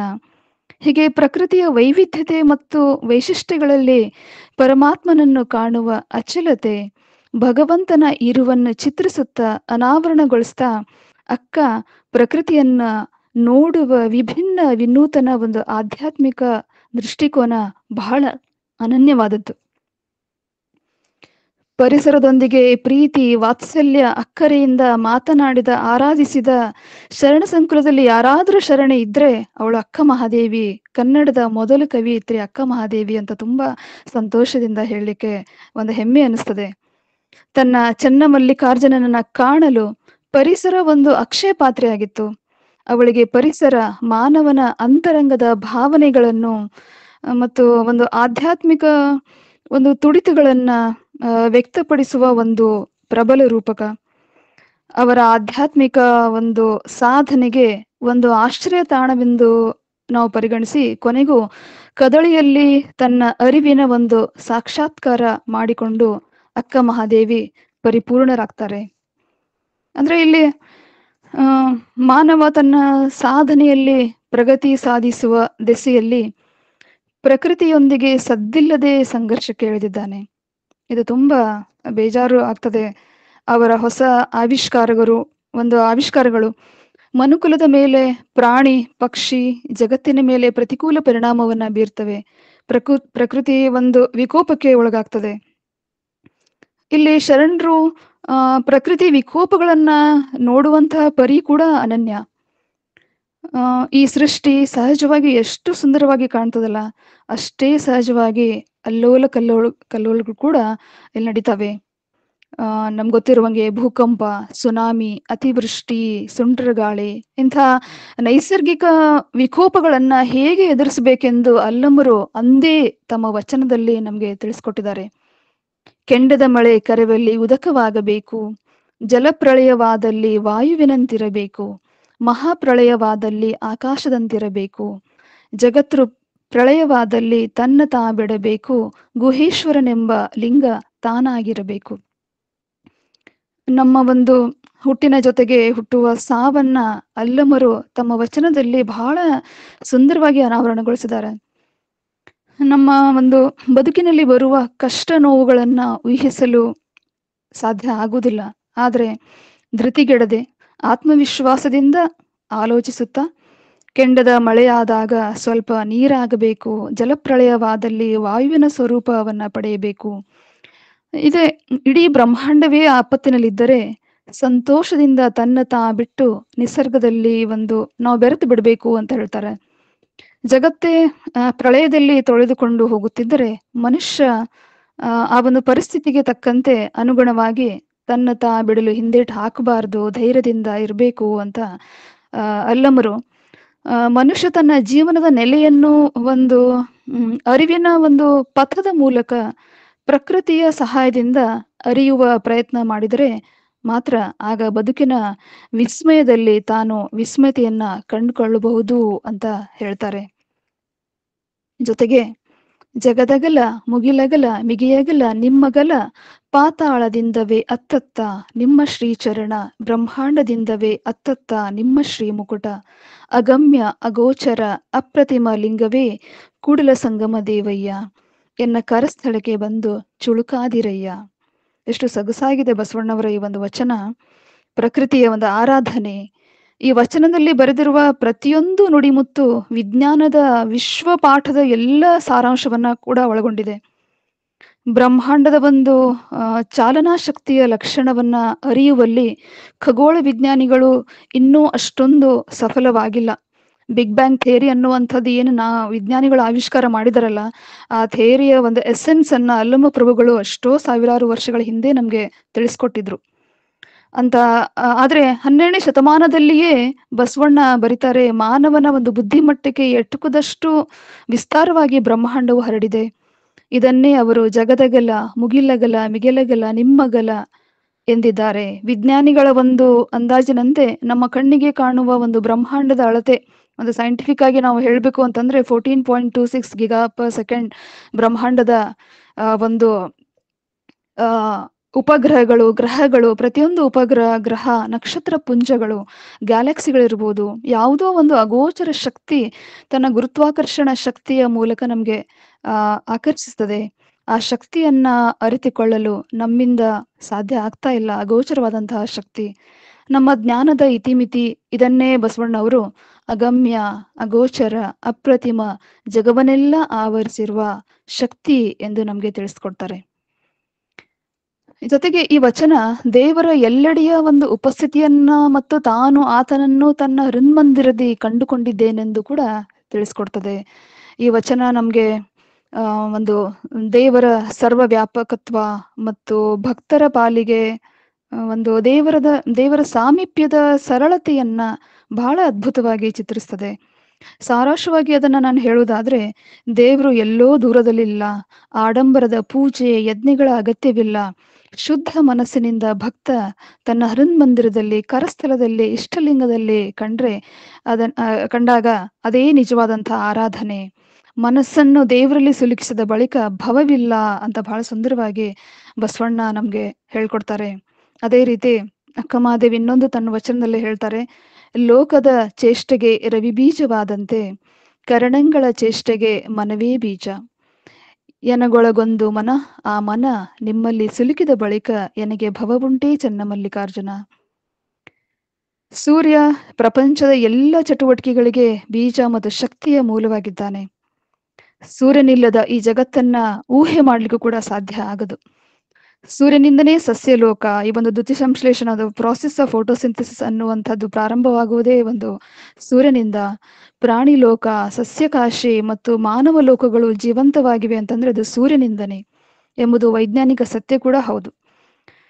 ಪಂಚೇಂದ್ರಿಯಗಳೇ ಒಂದು ಕರ್ಣೇಂದ್ರಿಯಗಳೇ ಕಾರಣವಾಗಿದೆ. ಈ ಕರ್ಣೇಂದ್ರಿಯಗಳನ್ನ ಜಾಗೃತಗೊಳಿಸದಂತೆ ಮನಸ್ಸನ್ನ ನಿಯಂತ್ರಿಸಬೇಕು ಅಂತ ಅಕ್ಕ ಹೇಳ್ತಾರೆ. ಈ ವಚನದ ಮೂಲಕ ಅಕ್ಕ ಮಹಾದೇವಿಯವರು ಮನಸ್ಸೇ ಎಲ್ಲ ಲೌಕಿಕ ಆಸೆಗಳಿಗೆ ಮತ್ತು ಚಟುವಟಿಕೆಗಳಿಗೆ ಕಾರಣ.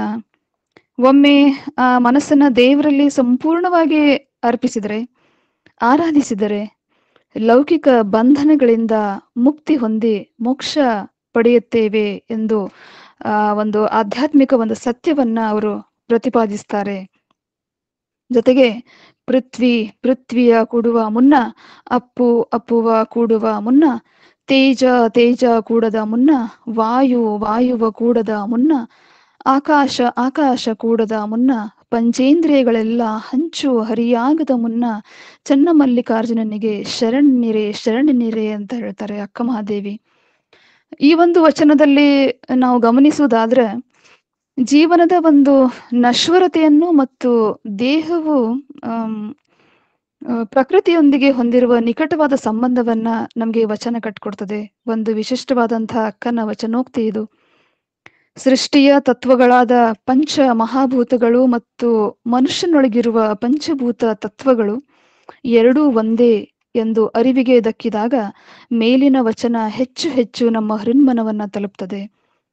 ಮತ್ತು ಬಸವಾದಿ ಶರಣರು ಇಡೀ ಒಂದು ಬ್ರಹ್ಮಾಂಡದ ಅಸ್ತಿತ್ವ, ಅದರ ಒಂದು ಪರಿಕಲ್ಪನೆ, ಒಂದು ಪ್ರಕೃತಿ ಪ್ರಜ್ಞೆ, ಒಂದು ಆಂತರಿಕ ಅರಿವಾಗಿ ಅದನ್ನ ತಮ್ಮ ಜೀವನದಲ್ಲಿ ಸಂಪೂರ್ಣವಾಗಿ ಅಳವಡಿಸಿಕೊಂಡು ಬದುಕಿದಂಥವ್ರು. ಇಡೀ ಸೃಷ್ಟಿಯನ್ನ ಒಪ್ಪಿಕೊಳ್ಳುವ, ಸರ್ವರನ್ನ ಅಪ್ಪಿಕೊಳ್ಳುವ ಹೃದಯ ವೈಶಾಲ್ಯ ಅವರಲ್ಲಿ ಸಹಜವಾಗಿ ಒಂದು ಮೈಗೂಡಿತ್ತು ಅಂತ ಹೇಳ್ಬೋದು. ಇನ್ನು ಅಕ್ಕನೇ ಇನ್ನೊಂದು ಸುಂದರವಾದಂತಹ ಒಂದು ವಚನ, ಚಿಲಿಮಿಲಿಯೆಂದು ಓದುವ ಗಿಳಿಗಳಿರ ನೀವು ಕಾಣೀರೆ, ಸ್ವರವೆತ್ತಿ ಪಾಡುವ ಕೋಗಿಲೆಗಳಿರ ನೀವು ಕಾಣೀರೆ, ಎರೆಗೆ ಬಂದಾಡುವ ತುಂಬಿಗಳಿರ ನೀವು ಕಾಣೀರೆ, ಕೊಳನ ತಡಿಯೊಳಗಾಡುವ ಹಂಸಗಳಿರ ನೀವು ಕಾಣೀರೆ, ಗಿರಿಗವರದೊಳಗಾಡುವ ನವಿಲುಗಳಿರ ನೀವು ಕಾಣೀರೆ, ಚನ್ನಮಲ್ಲಿಕಾರ್ಜುನನ ಎಲ್ಲಿದನೆಂದು ನೀವು ಹೇಳಿರೆ. ಒಂದು ವಿಶಿಷ್ಟವಾದಂತಹ ವಿನೂತನವಾದಂತಹ ಒಂದು ವಚನ. ಅಕ್ಕ ಮಹಾದೇವಿ ಇಂದಿಗೂ ನಮ್ಮ ನಡುವೆ ಇರುವುದು ಅವಳ ಅನುಭವಗಳಿಂದ. ಅವಳ ಜೀವನ ಸಾಧನೆ ಎಲ್ಲ ಹಂತದ ಒಂದು ಭಾವಲಹರಿಗಳು ಅಕ್ಕನ ವಚನಗಳಲ್ಲಿ ಜೀವಂತ ಅಭಿವ್ಯಕ್ತಿಯನ್ನ ಪಡೆದಿವೆ ಅಂತ ಹೇಳಿದ್ರೆ ತಪ್ಪಾಗ್ಲಾರ್ದು. ಅಕ್ಕನ ಒಂದು ನಿಸರ್ಗ ಪ್ರೇಮ, ಪಶು ಶುಕ ಪಿಕಗಳೊಂದಿಗೆ ಅವಳ ಸುಂದರವಾದಂತಹ ಅಕ್ಕರೆಯಿಂದ ಕೂಡಿದಂತಹ ಒಂದು ಸಂವಾದ, ಸಜೀವ ದೃಷ್ಟಾಂತಗಳು, ಮಾನವೀಯ ಜೀವಂತಿಕೆಯ ಅಂಶಗಳು ಉಸಿರಿನಷ್ಟು ಸಹಜವಾಗಿ ವ್ಯಕ್ತವಾಗಿದ್ದು, ತಾನು ಬದುಕಿ ಇತರರನ್ನೂ ನೈತಿಕತೆಯ ಒಂದು ಭಕ್ತಿಯ ಮಾರ್ಗದೆಡೆಗೆ ಕರೆದೊಯ್ಯಬಲ್ಲ ವ್ಯಕ್ತಿತ್ವ ಅಕ್ಕನ ವಚನಗಳಲ್ಲಿ ಬಹಳ ಸುಂದರವಾಗಿ ನಮ್ಗೆ ಕಾಣ್ತವೆ. ಮದುವೆಗಾಗಿ ಹಾರುತ್ತಾ ಝೇಂಕರಿಸ್ತಾ ಸುತ್ತುತ್ತಿರುವ ದುಂಬಿಗಳನ್ನ, ಮಾವಿನ ಮರವನ್ನ, ಜೀವ ಜಗತ್ತಿಗೆ ಒಂದು ಬೆಳಕು ಕೊಡುವ ಚಂದ್ರನ್ನ, ಮಧುರವಾಗಿ ಹಾಡುವ ಕೋಗಿಲೆಯನ್ನ ಅಕ್ಕ ಅದೆಷ್ಟು ಅಕ್ಕರೆ ವಾತ್ಸಲ್ಯದಿಂದ ಕೇಳ್ಕೊಳ್ತಾಳೆ. ಅಳಿಸಂಕುಲವೇ, ಮಾಮರವೇ, ಬೆಳದಿಂಗಳೇ, ಕೋಗಿಲೆಯೇ, ನಿಮ್ಮನ್ನೆಲ್ಲರನ್ನೂ ಒಂದೇ ಬೇಡುವೆ, ಚನ್ನಮಲ್ಲಿಕಾರ್ಜುನ ದೇವರ ಕಂಡರೆ ಕರೆದು ತೋರಿರೆ. ಅಕ್ಕನ ಒಂದು ವಚನಗಳಲ್ಲಿ ಪರಿಸರ ಪ್ರೇಮವು ದೈವದ ಒಂದು ಅನ್ವೇಷಣೆಯೊಂದಿಗೆ ಅದು ಬೆರೆತಿದೆ, ಬಹಳ ಸುಂದರವಾಗಿ ಬೆರೆತ್ಕೊಂಡಿದೆ. ಎಲ್ಲಾ ಜೀವಿಗಳನ್ನು, ಸಸ್ಯಕಾಶಿಯನ್ನು ಉದ್ದೇಶಿಸಿ ತಮ್ಮ ಪತಿ ಚನ್ನಮಲ್ಲಿಕಾರ್ಜುನ ಎಲ್ಲಿದ್ದಾನೆ ಎಂದು ಕೇಳುವ ಮೂಲಕ ನಿಜವಾದ ಒಂದು ದೈವಾನುಭಾವ ಕೇವಲ ಒಂದು ಹೊರಗಿನ ಆಚರಣೆ, ಶಬ್ದ ಅಥವಾ ಸಂಗೀತದಲ್ಲಿಲ್ಲ, ಬದಲಾಗಿ ಅದು ಒಂದು ಅಂತರಂಗದ ಶುದ್ಧತೆ ಮತ್ತು ಏಕಾಗ್ರತೆಯಲ್ಲಿದೆ ಎಂದು ಅಕ್ಕ ಮಹಾದೇವಿ ತಮ್ಮ ವಚನದ ಮೂಲಕ ನಮ್ಗೆ ಹೇಳ್ತಾರೆ. ಅಕ್ಕನ ವಚನಗಳಲ್ಲಿ ಪರಿಸರ ಪ್ರೇಮ ಕೇವಲ ಒಂದು ಪರಿಸರ ಸಂರಕ್ಷಣೆಯ ಭೌತಿಕ ಕಲ್ಪನೆ ಅಷ್ಟೇ ಅಲ್ಲ, ಅದು ಒಂದು ಆಧ್ಯಾತ್ಮಿಕ ಮತ್ತು ತಾತ್ವಿಕ ನೆಲೆಯಲ್ಲಿ ಮತ್ತು ಮಾನವ ಮತ್ತು ಪ್ರಕೃತಿಯ ನಡುವಿನ ಅವಿನಾಭಾವ ಸಂಬಂಧವನ್ನ ಪ್ರತಿಬಿಂಬಿಸ್ತದೆ. ಅವಳ ಅಂತರಂಗದ ಒಂದು ಭಕ್ತಿ ಮತ್ತು ಬಾಹ್ಯ ಪ್ರಕೃತಿ ಒಂದಕ್ಕೊಂದು ಬೆಸೆದುಕೊಂಡಿರುವುದು ವಚನಗಳಲ್ಲಿ ಸ್ಪಷ್ಟವಾಗಿ ನಮ್ಗೆ ಗೋಚರಿಸ್ತದೆ. ಅದರ ಜೊತೆಗೆ ಇಲ್ಲಿ ಇನ್ನೊಂದು ಸುಂದರವಾದಂತಹ ಅಲ್ಲಮಪ್ರಭುಗಳ ವಚನದಲ್ಲಿ, ತನುವ ತೋಂಟವ ಮಾಡಿ ಮನವ ಗುದ್ದಲಿಯ ಮಾಡಿ ಅಗೆದು ಕಳೆದೆನೆಯ್ಯ ಭ್ರಾಂತಿಯ ಬೇರ, ಒಡೆದು ಸಂಸಾರದ ಹೆಂಟೆಯ ಬಗೆದು ಬಿತ್ತಿದೆನೆಯ್ಯ ಬ್ರಹ್ಮ ಬೀಜವ, ಅಖಂಡ ಮಂಡಲವೆಂಬ ಭಾವಿ ಪವನವೇ ರಾಟಾಳ, ಸುಷುಮ್ನಾಳದಿಂದ ಉದಕವ ತಿದ್ದಿ ಬಸವಗಳ ಇವರು ಹಸಗೆಡಿಸಿದೆಹರೆಂದು ಸಮತೆ ಸೈರಣೆ ಎಂಬ ಬೇಲಿಯ ನಿಕ್ಕಿ, ಆವಾಗಲೂ ಈ ತೋಂಟದಲ್ಲಿ ಜಾಗವಿರದು ಸಸಿಯ ಸಲಹಿದೆನು ಕಾಣ ಗುಹೇಶ್ವರ. ಸುಂದರವಾದಂತಹ ಒಂದು ವೈಜ್ಞಾನಿಕ ಹಿನ್ನೆಲೆಯನ್ನ ಹೊಂದಿರುವಂತಹ ಈ ಒಂದು ವಚನ ಕೃಷಿ ಬೇಸಾಯದ ಜೊತೆಗೆ ತಾಳ್ಮೆ, ಅರಿವು, ಸದಾಚಾರದ ಒಂದು ಮೃದು ಮಾತುಗಳಿಂದ ಒಂದು ಅನುಭಾವದ ಬೆಳೆಯನ್ನ ಹೇಗೆ ತೆಗೆಯಬೇಕೆಂದು ಅಲ್ಲಮ ಪ್ರಭುಗಳು ಬಹಳ ಅಮೋಘವಾಗಿ ಮನೋಜ್ಞವಾಗಿ ತಮ್ಮ ವಚನದ ಮೂಲಕ ನಮಗೆ ತಿಳಿಸ್ತಾರೆ.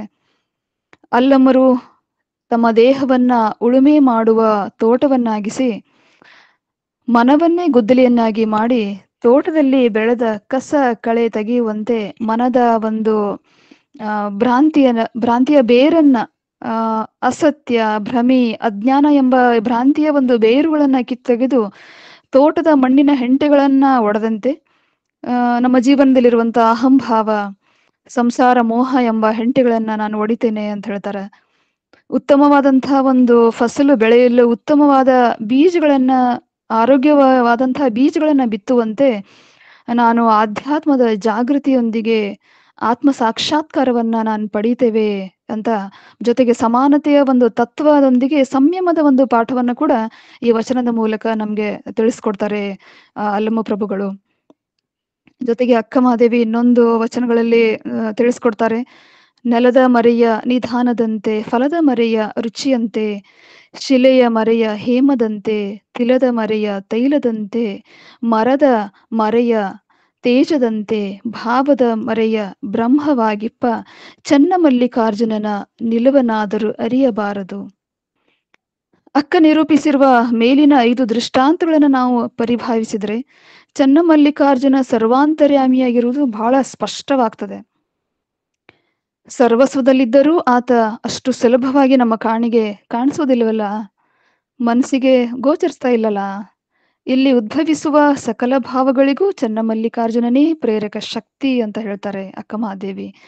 ನೆಲ, ಫಲ, ಶಿಲೆ, ತಿಲ, ನೆಲದ ಮರೆಯ ಹೇಮವನ್ನ, ತಿಲದ ಮರೆಯ ತೈಲವನ್ನ ಹಾಗೂ ಮರದ ಮರೆಯ ತೇಜವನ್ನು ವಿವಿಧ ಪ್ರಕ್ರಿಯೆಗಳ ಸ್ತರಗಳಲ್ಲಿ, ವಿವಿಧ ಬೇರೆ ಬೇರೆ ಆಯಾಮಗಳಲ್ಲಿ ಮನುಷ್ಯ ಕಂಡುಕೊಂಡ್ರು ಅವುಗಳ ಗೂಢತೆಯನ್ನ ಕಂಡುಕೊಳ್ಳಲಿಕ್ಕೆ ಮನುಷ್ಯ ಸಮರ್ಥನಾಗಿದ್ದಾನೆ ಅಂತ ಹೇಳ್ತಾರೆ. ಅವುಗಳ ಆಳದಲ್ಲಿ, ಅವುಗಳ ಒಂದ್ ರೀತಿ ಮರೆಯಲ್ಲಿ ಚನ್ನಮಲ್ಲಿಕಾರ್ಜುನ ಅಡಗಿರುವಂತೆ ಮನುಷ್ಯನ ಒಂದು ಭಾವದ ಮರೆಯಲ್ಲಿಯೂ ಆತನೇ ಅಡಗಿಕೊಂಡಿದ್ದಾನೆ. ಅಕ್ಕನಿಗೆ ಪ್ರಕೃತಿಯಲ್ಲಿರುವ ಪ್ರತಿ ವಸ್ತುವು ಕೂಡ ಚನ್ನಮಲ್ಲಿಕಾರ್ಜುನನ ಒಂದು ಸುಂದರವಾದಂತಹ ಭಾಗ ಅಂತ ಹೇಳ್ತಾರೆ. ಈ ರೀತಿಯಾಗಿ ವಚನ ಸಾಹಿತ್ಯ ಪರಿಸರ ಸಂರಕ್ಷಣಾ ವಿಚಾರಗಳನ್ನ ಸುಂದರವಾಗಿ ಹೊಂದಿದ್ದು, ಪ್ರಕೃತಿಯ ಘನತೆಯನ್ನ ಮತ್ತು ಮಾನವನು ಪ್ರಕೃತಿಯೊಂದಿಗೆ ಸಾಮರಸ್ಯದಿಂದ ಬಾಳುವ ಅಗತ್ಯವನ್ನ ಸುಂದರವಾಗಿ ಒತ್ತಿ ಹೇಳ್ತವೆ. ಪ್ರತಿಯೊಬ್ಬರು ಶರಣರಲ್ಲಿ ಒಂದಿಲ್ಲ ಒಂದು ರೀತಿಯಾಗಿ ಅವರು ಪರಿಸರವನ್ನ ಸುಂದರವಾಗಿ ತಮ್ಮ ವಚನಗಳಲ್ಲಿ ಅನಾವರಣಗೊಳಿಸಿದ್ದಾರೆ. ವಚನ ಸಾಹಿತ್ಯ ಮತ್ತು ಪರಿಸರ ಸಂರಕ್ಷಣೆ, ಪ್ರಕೃತಿ ಜೀವ ಸಂಬಂಧ. ವಚನಕಾರರು ಪ್ರಕೃತಿಯನ್ನ ಒಂದು ದೈವ ಸ್ವರೂಪವಾಗಿ ಭಾಗ ಎಂದು ಅದನ್ನ ಪರಿಗಣಿಸಿದ್ರು. ಅದಕ್ಕೆ ಗೌರವ ಸಲ್ಲಿಸಬೇಕು ಅಂತ ತಮ್ಮ ವಚನಗಳಲ್ಲಿ ಅವರು ಬೋಧನೆ ಕೂಡ ಮಾಡಿದ್ದಾರೆ.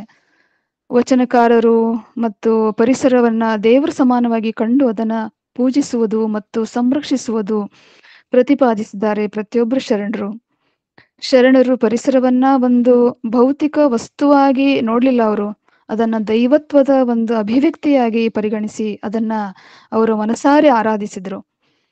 ಪರಿಸರ ಸಮತೋಲನ ಮನುಷ್ಯ ಮತ್ತು ಪ್ರಕೃತಿಯ ನಡುವಿನ ಸಂಬಂಧಕ್ಕೆ ಮಹತ್ವ ನೀಡ್ತಾ, ಪಶು, ಪ್ರಾಣಿ, ಕೀಟ, ಸಸ್ಯ ಸಂಕುಲ ಸಮತೋಲನಿದ್ರೆ ಮಾತ್ರ ಜಗತ್ತು ಸುಂದರವಾಗಿರ್ತದೆ. ಇಲ್ಲಿ ಶಿಶುನಾಳ್ ಶರೀಫರು ಒಂದು ವಚನ ಶಿಶುನಾಳ್ ಶರೀಫರು ಒಂದ್ ಕಡೆ ಹೇಳಿದ್ದು ನೆನಪಾಗ್ತದೆ. ಸೋರುತಿಹುದು ಮನೆಯ ಮಾಳಿಗೆ, ಅಜ್ಞಾನದಿಂದ ಸೋರುತಿಹುದು ಮನೆಯ ಮಾಳಿಗೆ. ಇಲ್ಲಿ ನಮ್ಮ ಅಜ್ಞಾನದಿಂದ, ಅವೈಜ್ಞಾನಿಕ ಒಂದು ಸಾಹಸಗಳಿಂದಾಗಿ ಆಕಾಶದಲ್ಲಿ ಓಝೋನ್ ಪದರವು ನಾಶ ಆಗ್ತಾ ಇದೆ. ಎಂಬುದರ ಸೂಚಕವನ್ನ ನಾವು ಈ ರೀತಿ ಅನ್ವಯಿಸ್ಕೊಳ್ಬಹುದು. ಬಸವಣ್ಣವರು ಕೂಡ ಒಂದ್ ಕಡೆ ಹೇಳ್ತಾರೆ, ಒಲೆ ಹತ್ತಿ ಉರಿದರೆ ನಿಲ್ಲಬಹುದೇ, ದರೆ ಹತ್ತಿ ಉರಿದರೆ ನಿಲ್ಲಲೂ ಬಾರದು. ಈ ರೀತಿ ಪರಿಸರದ ಮೇಲೆ ಒಂದು ಆವಿಷ್ಕಾರಗಳು ಜೊತೆ ಜೊತೆಗೆ ಅದರ ಮೇಲೆ ಬಹಳಷ್ಟು ಮಾನವನ ದೌರ್ಜನ್ಯ ಕೂಡ ನಿಲ್ಬೇಕು. ಪಂಚಮಹಾಭೂತಗಳು ದೇವರು ನಮ್ಗೆ ಕೊಟ್ಟಂತ ಸುಂದರವಾದಂತಹ ಒಂದು ಕೊಡುಗೆ, ಅವುಗಳನ್ನ ಕಲುಷಿತಗೊಳಿಸಬಾರ್ದು. ಬಸವಣ್ಣವರು ಒಂದು ಜೀವಿಗೂ ತೊಂದರೆ ಕೊಡದಂತೆ ಅವರು ತಮ್ಮ ವಚನಗಳಲ್ಲಿ ಕೂಡ ಹೇಳಿದ್ದಾರೆ. ಕೊಲ್ಲೆನಯ್ಯ ಮೆಲ್ಲೆನಯ್ಯ ದಯವೇ ಒಂದು ಧರ್ಮದ ಮೂಲ ಎಂದು ಜೀವನದ ಒಂದು ಪಾವಿತ್ರತೆಯನ್ನ ತಮ್ಮ ವಚನಗಳಲ್ಲಿ ಅವರು ಸಾರಿದ್ದಾರೆ. ಪರಿಸರ ಮನುಷ್ಯನ ಸುತ್ತಮುತ್ತಲಿನ ಹೊರಲೋಕ ಜೀವಜಾಲವನ್ನ ತನ್ನ ಒಡಲಲ್ಲಿ ಇಟ್ಟುಕೊಂಡ ಒಂದು ಬಾಹ್ಯ ಲೋಕ. ಒಂದು ಅಂತರಂಗದ ಅರಿವಾದ್ರೆ ಇನ್ನೊಂದು ಜೀವಲೋಕವನ್ನ ಹೊರಗಿನಿಂದ ಪೊರೆಯುವಂಥದ್ದು ಮತ್ತು ಜಾಗತಿಕ ತಾಪಮಾನ ನಿಯಂತ್ರಿಸಲು ಮೂಡಿಸುವ ಅರಿವು ಒಂದು ಪರಿಸರ ಪ್ರಜ್ಞೆ. ಇನ್ನೊಂದು ಮಾತಿನಲ್ಲಿ ನಾವು ಹೇಳ್ಬೇಕಂದ್ರೆ ಪರಿಸರ ಒಂದು ಸಂರಕ್ಷಣೆಯ ಮನುಷ್ಯನಿಗಿರಬೇಕಾದ ಒಂದು ನಿಜವಾದ ಒಂದು ಪ್ರಜ್ಞೆ. ಮಾನವನ ದೌರ್ಜನ್ಯವನ್ನ ನಿಲ್ಲಿಸುವಂತೆ ಕರೆ ನೀಡ್ತವೆ ಮತ್ತು ಪ್ರಕೃತಿಯನ್ನ ರಕ್ಷಿಸುವ ಮೂಲಕ ನಮ್ಮನ್ನು ನಾವು ರಕ್ಷಿಸ್ಕೊಳ್ಬೇಕು ಅಂತ ಸಾರ್ತವೆ. ಈಗ ದೀಪಾವಳಿಯಲ್ಲಿ ಬಹಳಷ್ಟು ಜನರು ಪಟಾಕಿಯನ್ನ ಯೂಸ್ ಮಾಡ್ತಾರೆ. ಈ ಒಂದು ಪಟಾಕಿ ಎಷ್ಟೋ ಸಾವಿರಾರು ದುಡ್ಡು ಕೊಟ್ಟು ಪಟಾಕಿಯನ್ನ ಖರೀದಿ ಮಾಡ್ತಾರೆ. ಆದ್ರ ಪಟಾಕಿಯಿಂದ 3 ರೀತಿಯಾದಂತಹ ಮಾಲಿನ್ಯಗಳನ್ನ ನಾವು ನೋಡ್ತಾ ಇದ್ದೀವಿ. 3-4 ರೀತಿಯಲ್ಲಿ ಶಬ್ದ ಮಾಲಿನ್ಯ ಇರ್ಬೋದು, ವಾಯು ಮಾಲಿನ್ಯ, ಜಲ ಮಾಲಿನ್ಯ, ಜೊತೆಗೆ ಮಣ್ಣಿನ ಒಂದು ಮಾಲಿನ್ಯತೆ ಕೂಡ ಅಲ್ಲಿ ಹಾಳಾಗ್ತದೆ. ಈ ರೀತಿ ಪ್ರತಿಯೊಂದು ವಚನಗಳಲ್ಲಿ ಒಂದು ಪ್ರಕೃತಿಯ ಒಂದು ಆರಾಧನೆ, ಪ್ರಕೃತಿಯ ಮಹತ್ವತೆಯನ್ನ ಶರಣರು ತಮ್ಮ ವಚನಗಳಲ್ಲಿ ಬಹಳ ಸುಂದರವಾಗಿ ಅವರು ನಮ್ಗೆ ಕಟ್ಕೊಟ್ಟಿದ್ದಾರೆ. ಪರಿಸರ ಸಂರಕ್ಷಣೆಗಾಗಿ ಪಂಚಮಹಾಭೂತಗಳನ್ನ ದೈವಿಕ ಒಂದು ದತ್ತಿಯಾಗಿ ಪರಿಗಣಿಸಿ ಅವುಗಳನ್ನ ನಾವು ಗೌರವಿಸಬೇಕು ಎಂಬ ಬೋಧನೆಗಳು ಕೂಡ ನಾವು ವಚನಗಳ ಮೂಲಕ ನಮ್ಗೆ ಓದ್ಲಿಕ್ಕೆ ತಿಳ್ಕೊಳ್ಳಿಕ್ಕೆ ಸಹಾಯ ಆಗ್ತದೆ. ಪ್ರಕೃತಿ ಮತ್ತು ಮನುಷ್ಯನ ನಡುವಿನ ಸಂಬಂಧವನ್ನ ಅರಿವು ಪ್ರಜ್ಞೆಯ ಹಿನ್ನೆಲೆಯಲ್ಲಿ ಕಂಡುಕೊಂಡು ಮನುಷ್ಯನ ಒಂದು ಅಸ್ತಿತ್ವವನ್ನ ಪರಾಮರ್ಶಿಸುವಂಥದ್ದು ಸೂಕ್ತ. ಪಂಚಮಹಾಭೂತಗಳಿಂದ ಕೂಡಿದ ಈ ಜಗತ್ತಿನೊಂದಿಗೆ ಪಂಚೇಂದ್ರಿಯಗಳಿಂದ ಕೂಡಿದ ಮಾನವ ಲೀನ ಆಗ್ತಾನೆ. ಬಸವಾದಿ ಶರಣರು ಇಡೀ ಬ್ರಹ್ಮಾಂಡದ ಒಂದು ಅಸ್ತಿತ್ವ, ಅದರ ಒಂದು ಪರಿಕಲ್ಪನೆ, ಪ್ರಕೃತಿ ಪ್ರಜ್ಞೆ, ಆಂತರಿಕ ಅರಿವು ಸಹಜವಾಗಿ ಇಟ್ಕೊಂಡೇ ಬದುಕಿದಂಥವ್ರು. ಇಡೀ ಸೃಷ್ಟಿಯನ್ನ ಅಪ್ಪಿಕೊಂಡು ಹೃನ್ಮಂದಿರದಿ ಪರಿಸರವನ್ನ ಮನಸ ಆರಾಧಿಸಿದಂಥವ್ರು. ಶರಣರ ವಚನಗಳಲ್ಲಿ ಪರಿಸರ ಆರಾಧನೆ ಆಧುನಿಕ ಪರಿಸರವಾದದ ಒಂದು ಮುಂಚೂಣಿ ಚಿಂತನೆಯಾಗಿದೆ. ಇದು ಪ್ರಕೃತಿ ಭಗವಂತನ ದಿವ್ಯ ಶಕ್ತಿಯ ಒಂದು ಅಭಿವ್ಯಕ್ತಿ ಎಂದು ನೋಡುವ ಮತ್ತು ಪ್ರಕೃತಿಯ ಎಲ್ಲ ಜೀವಿಗಳೊಂದಿಗೆ ಸಾಮರಸ್ಯದಿಂದ ಬದುಕುವ ಸಂದೇಶದೊಂದಿಗೆ ಆಳವಾದ ಸುಂದರವಾದಂತಹ ತಾತ್ವಿಕ ನಿಲುವುಗಳನ್ನು ಕೂಡ ಒಳಗೊಂಡಿವೆ. ಈ ರೀತಿಯಾಗಿ ನಾವು ಪರಿಸರ ಸಂರಕ್ಷಣೆಯೊಂದಿಗೆ ಜಂಗಮ ಸೇವೆ ಮಾಡ್ತಾ ಜೀವನದ ಒಂದು ಸಾರ್ಥಕತೆಯಿಂದ ಪಡ್ಕೊಳ್ಳೋಣ ಎಂದು ಹೇಳ್ತಾ ನನಗೆ ತಿಳಿದಂತಹ ಕೆಲವು ವಿಚಾರಗಳನ್ನ ತಮ್ಮ ಮುಂದೆ ಹಂಚಿಕೊಂಡಿದ್ದೀನಿ. ನಾನು ಹೇಳುವಂತಹ ವಿಚಾರಗಳಲ್ಲಿ ಏನಾದ್ರೂ ವಿವರಣೆಯಲ್ಲಿ ಅಥವಾ ಉಚ್ಚಾರಗಳಲ್ಲಿ ತಪ್ಪಾಗಿದ್ರೆ, ಯಾವ್ದಾದ್ರು ವಿಚಾರ ಬಿಟ್ಟು ಹೋಗಿದ್ರೆ ಅದನ್ನ ನನಗೆ ಮುಂದೆ ಮಾರ್ಗದರ್ಶನ ಮಾಡಬೇಕು ಅಂತ ಹೇಳ್ತಾ, ಈ ಒಂದು ಕೊಟ್ಟಂತಹ ಶೀರ್ಷಿಕೆಗೆ ನಾನು ಎಷ್ಟು ನ್ಯಾಯ ಒದಗಿಸ್ಕೊಟ್ಟಿದ್ದೀನಿ ನನ್ಗೆ ಗೊತ್ತಿಲ್ಲ. ಆದ್ರೆ ನನಗೆ ಬಹಳಷ್ಟು ಹೊಸ ವಿಚಾರಗಳನ್ನ ಹೊಸದಾದ ರೀತಿಯಲ್ಲಿ ಅಧ್ಯಯನ ಮಾಡ್ಕೊಳ್ಳಲಿಕ್ಕೆ ಸಹಾಯ ಆಯ್ತು. ಬಹಳಷ್ಟು ಹೊಸ ನೂತನವಾದಂತಹ ಆಲೋಚನೆಗಳನ್ನ, ನೂತನವಾದ ವಿಚಾರಗಳು ನನ್ಗೆ ಗೊತ್ತಿರ್ಲಿಲ್ಲ. ಅದನ್ನ ನಾನು ಓದ್ಕೊಳ್ಳಿಕ್ಕೆ, ಅಧ್ಯಯನ ಮಾಡ್ಕೊಳ್ಳಿಕ್ಕೆ ಸಹಾಯ ಆಯ್ತು. ಈ ವೇದಿಕೆ ಸರ್ವಾಧ್ಯಕ್ಷರಾದಂತಹ ಡಾಕ್ಟರ್ ಶಶಿಕಾಂತ್ ಪಟ್ಟಣ್ ಸರ್ ಅವರಿಗೆ ಅನಂತ ಧನ್ಯವಾದಗಳನ್ನ ತಿಳಿಸ್ತೀನಿ.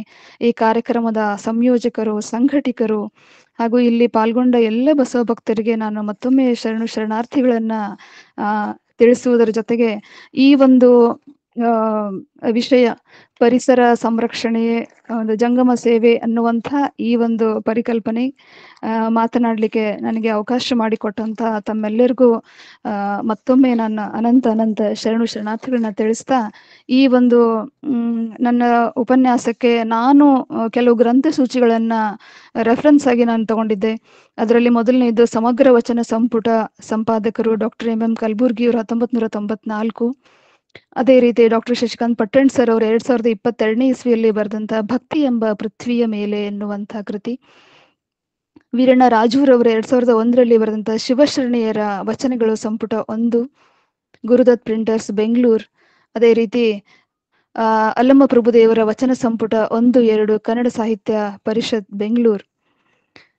ಈ ಕೆಲವು ವಿಚಾರಗಳನ್ನ ನಿಮ್ಮೊಂದಿಗೆ ಹಂಚಿಕೊಳ್ಳಲಿಕ್ಕೆ ನನಗೆ ಅವಕಾಶ ಮಾಡಿಕೊಟ್ಟಂತ ತಮ್ಮೆಲ್ಲರಿಗೂ ಮತ್ತೊಮ್ಮೆ ನನ್ನ ಅನಂತ ಭಕ್ತಿಯ ಪ್ರಣಾಮಗಳನ್ನ ಸಲ್ಲಿಸ್ತಾ, ನನಗೆ ಮಾತನಾಡಲಿಕ್ಕೆ ಅವಕಾಶ ಮಾಡಿಕೊಟ್ಟಂತ ತಮ್ಮೆಲ್ಲರಿಗೂ ಅನಂತ ಶರಣಾರ್ಥಿಗಳು. ಧನ್ಯವಾದಗಳು.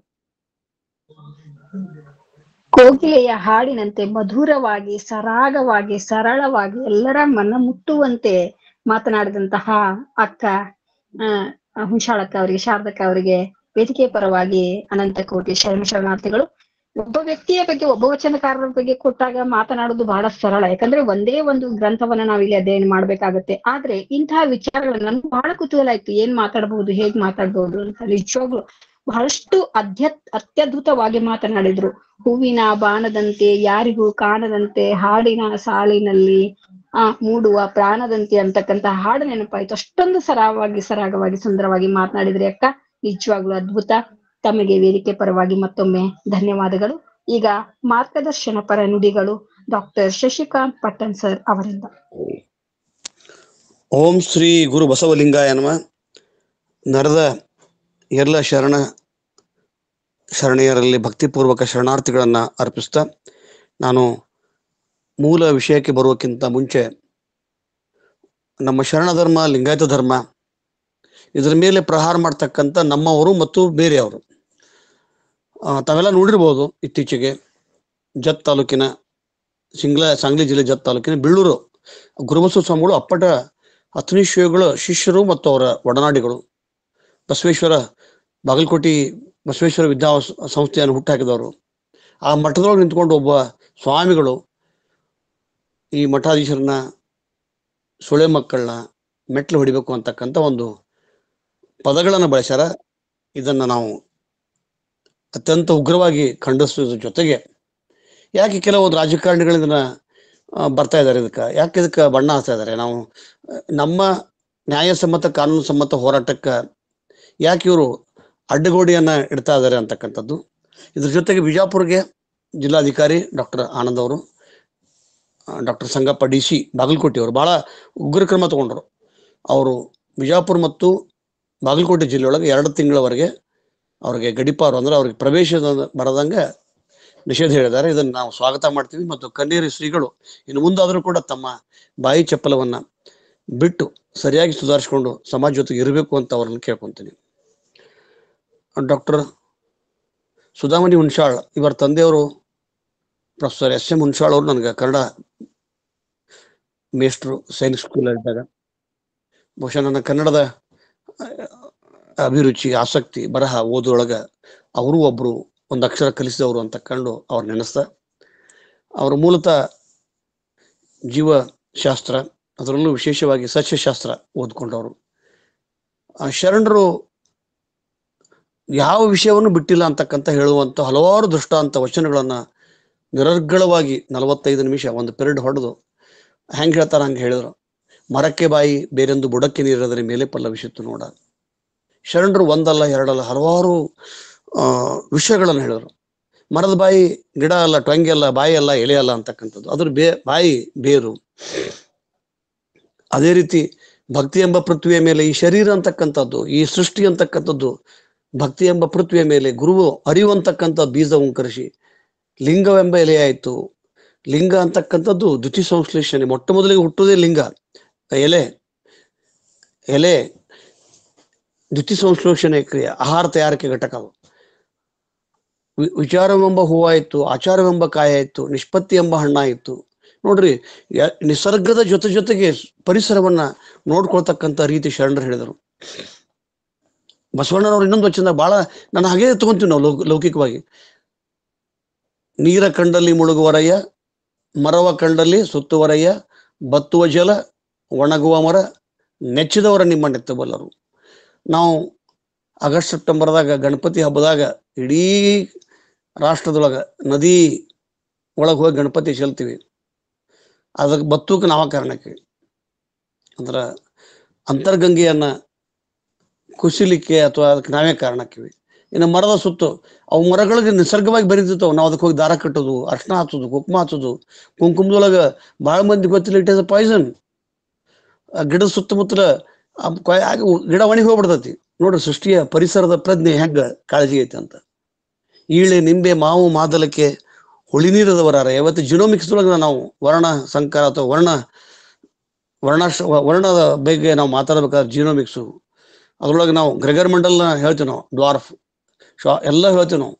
ಅದರ ವಂಶವಾಹಿನಿ ಒಳಗೆ ಅಕ್ಕಮಾದೇವಿ ಕಂಡುಕೊಂಡಂತ ಈ ಗಿಡಗಳ ಅವರ ವಿಜ್ಞಾನಿಗಳ ಅವರು ಅಲ್ಲ, ವಿಜ್ಞಾನವನ್ನು ಮೀರುವ ಒಂದು ನಿರೀಕ್ಷಕರು, ಇಡೀ ಸೃಷ್ಟಿಯನ್ನ ಸಮಗ್ರವಾಗಿ ಓದ್ಕೊಂಡವರು.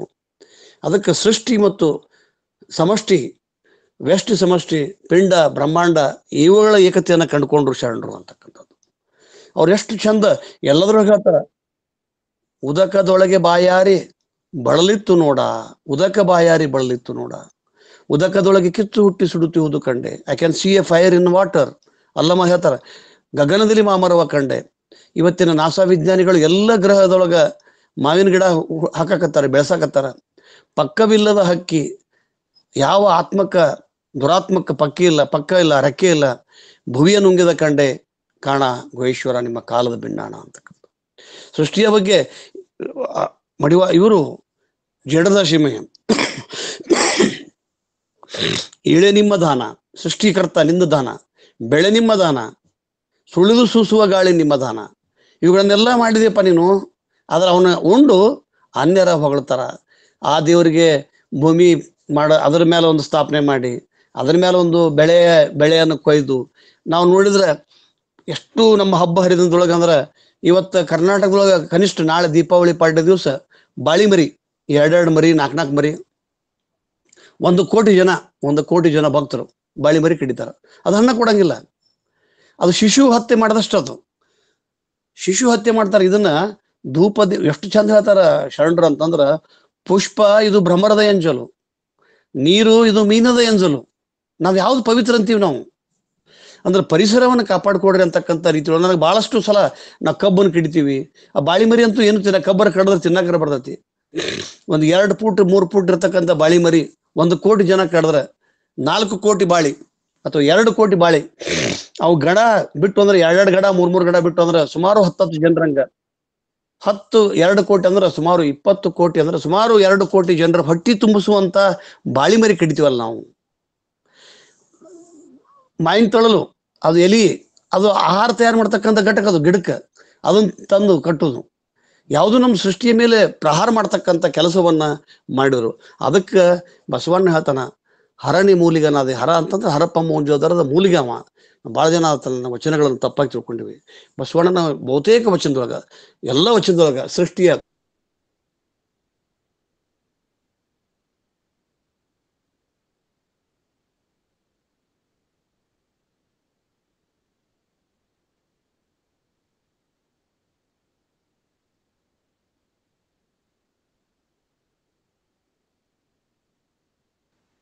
ಕೇಳಿಸ್ತಾ ಸರ್ ಇಲ್ಲ ಸರ್. ವಾಯ್ಸ್ ಕೇಳಿಸ್ತಾ ಇಲ್ಲ ಸರ್.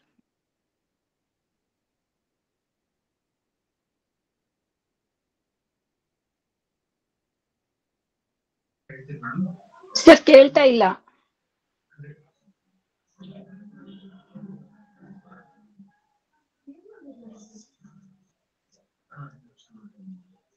ಸುಧಾಕ, ದಾನಮಕ್ಕ,